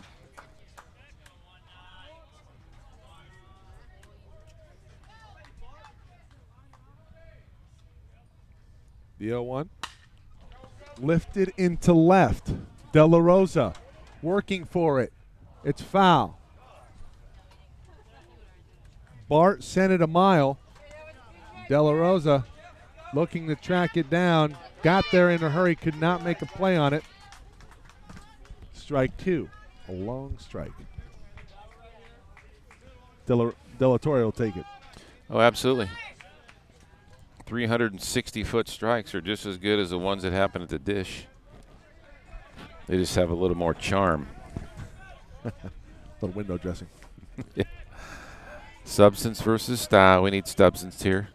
1 and 2, make a big pitch, get back in the dugout. 0-2, got him swinging. And there it was. Head to the bottom half of the 8th. Grossmont try to tie things up, maybe take the lead when we come back. And get out your opportunity drawing ticket. We're going to announce the winner. This is for $54.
We head in the bottom of the 8th. We have a replacement in left field.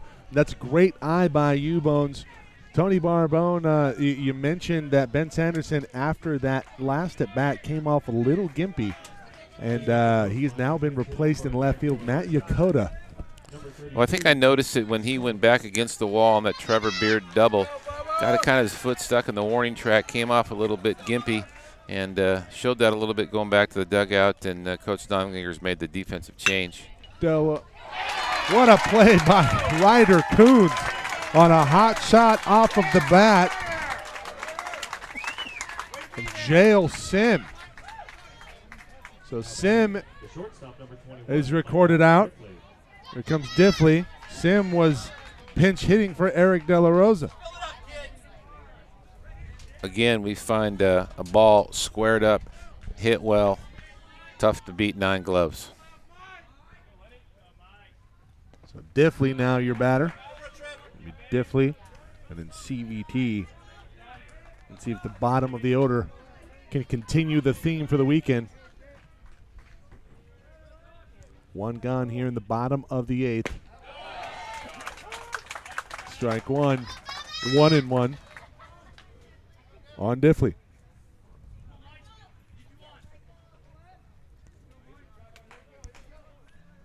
Lenny, pretty good since he's come in. 1-2 now. Firm down on that out of third. Tough pitch for anybody to get to. Controlling the account. Control the count in this situation when you have a 1-run lead. Lenny has 1 K and 2 in the third pitched. That one outside. That's kind of a Jeff Weaver approach to me a little bit. A little bit herky. Aggressive with his fastball, off the plate with his breaking ball. Got a little bit of Jeff Weaver hair going too. Not a bad call. 2-2. Outside and low, ball 3. So the count now full on Michael Diffley. Aztec bound next year, San Diego State. Need to stay in the middle of the diamond here. Doesn't look like he's coming inside too often. Let's see how Trevor Mallett sets up. 3-2. High, ball 4, just missing. That's 1 out walk issued to Michael Diffley. So Grossmont line drive. Nice play by Ryder Coons. Walk. We're back to action here. Diffley 50-50 on the year in stolen bases, 5 of 10. Here comes CBT, Cabot Van Til, Judge Van Til. Seems to have quality at bats just about every time. I'm now corrected, Justice Van Til. That ball gets away. Hit by pitch, so CBT on first and second. 1 out here, an opportunity for the Griffins to tie it up. The Justice had a supreme at bat, wearing that breaking ball inside and taking that free walk to first base. So here comes Maldonado.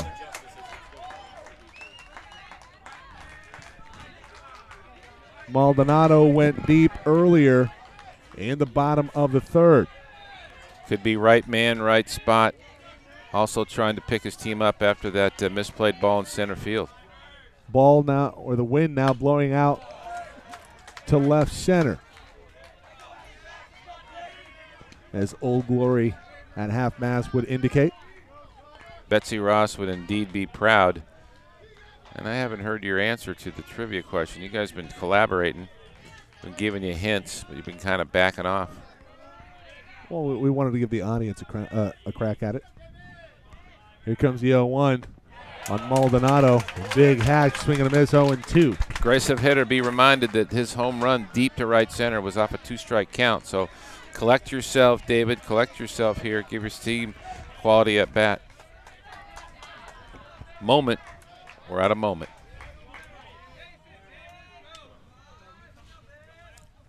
The 0-2. That's hit hard over to Kimura. Possible double play ball. Maldonado can't get there in time. 6-4-3, and we are heading to the ninth. 5-4. Santa Rosa looking for insurance in the top half of the final inning. Back in a moment here on SoCal College Sports.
Teasley, Barry, and Lenny do up this inning for Santa Rosa. Teasley today, 2 hits, 2 runs. 2 for 3, looking to improve on that. Takes ball 1 from De La Torre. Santa Rosa up 5-4, gets that pitcher's best friend, that double play ball off the bat of Hernandez. Grossmont looked like they had something cooking there in the bottom of the 8th. First and second, only one out. Matt Kimura, tough hop. Again, just a solid player at shortstop. Made a nice feed to the second baseman, Barry, to complete the double play. Kimura also 2 for 3 today, and that one fought off nicely there by Teasley rather. But good job by Maldonado coming in, recording the out. Javier De La Torre's come in and done a good job for the Griffins. You may see him later in the day if necessary, but he's come in and put a little bit of halt, hung a 0, stopped the rally, and trying to get his team back in that dugout for a 9th inning push. De La Torre looks for a different sign, has one he likes. First pitch over to Barry, chopped over to Stroll. De La Torre covering, taps the bag, gets it from Stroll for out number 2. 3 pitches, 2 outs is exactly what you want. Get your club back in there after a slightly missed opportunity in the last inning. Now batting for the Bear Cubs, the pitcher, number 32. Here comes Lenny. Talked about the hot stick yesterday, 4 for 5 in the hero. Get it done today is 1 for 4 with an RBI.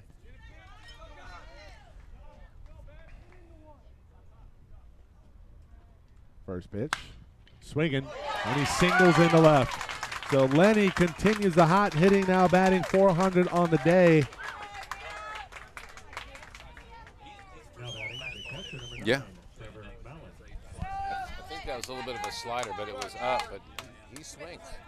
He swings. Good player. I like it. He's got to have some job somewhere at a 4-year school, I would think. Well, Lenny batting .385 coming into today is now 2 for 5. 2 for 5. Got that right. And he's on first with 2 outs here in the top of the 9th. Santa Rosa up 5-4. Again, the Bear Trevor Cubs Mallett. continue to be aggressive. Josh Lenny, first pitch single. Trevor Mallett aggressive on a fastball. The Bear Cubs are pressure, pressure, pressure. Make you play the game, make you do it right, or they're going to sneak in and drag you back to their cave. Agreed. 0-1 from De La Torre, off speed, just low.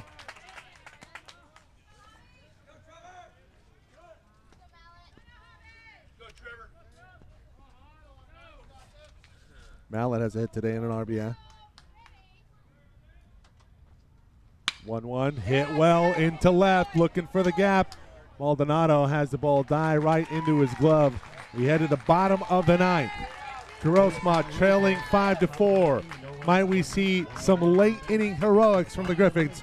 Find out when we come back here on SoCal College Sports.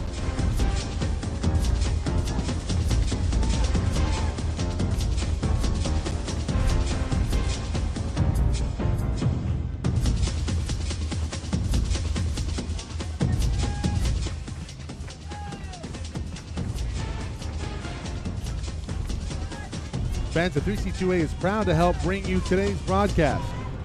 More than 27,000 student athletes at 108 colleges participating in 24 championships. The California Community College Athletic Association is providing fulfilling opportunities and fulfilling dreams.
It'll be Reese Hernandez, Justin Berkey, Noah Stroll do up this inning here for Grossmont. They trail it 5-4. We're in the bottom of the ninth.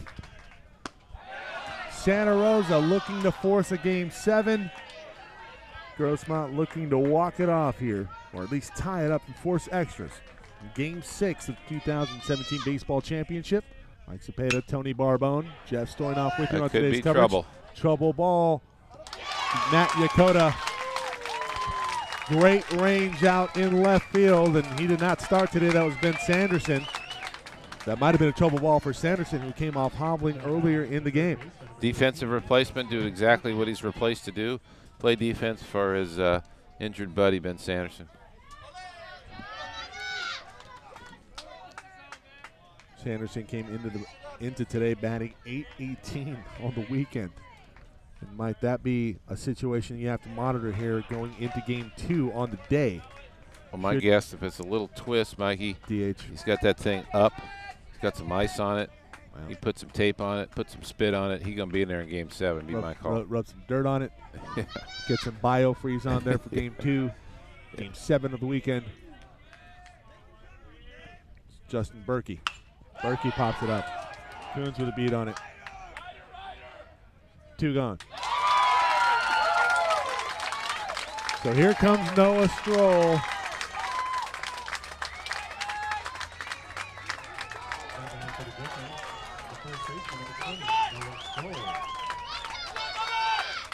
Noah does have a hit today.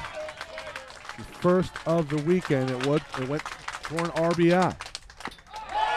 Started off with a strike, 0-1. Control the count. Noah Stroll's had a tough time with that breaking ball all weekend. Josh shoving it in there.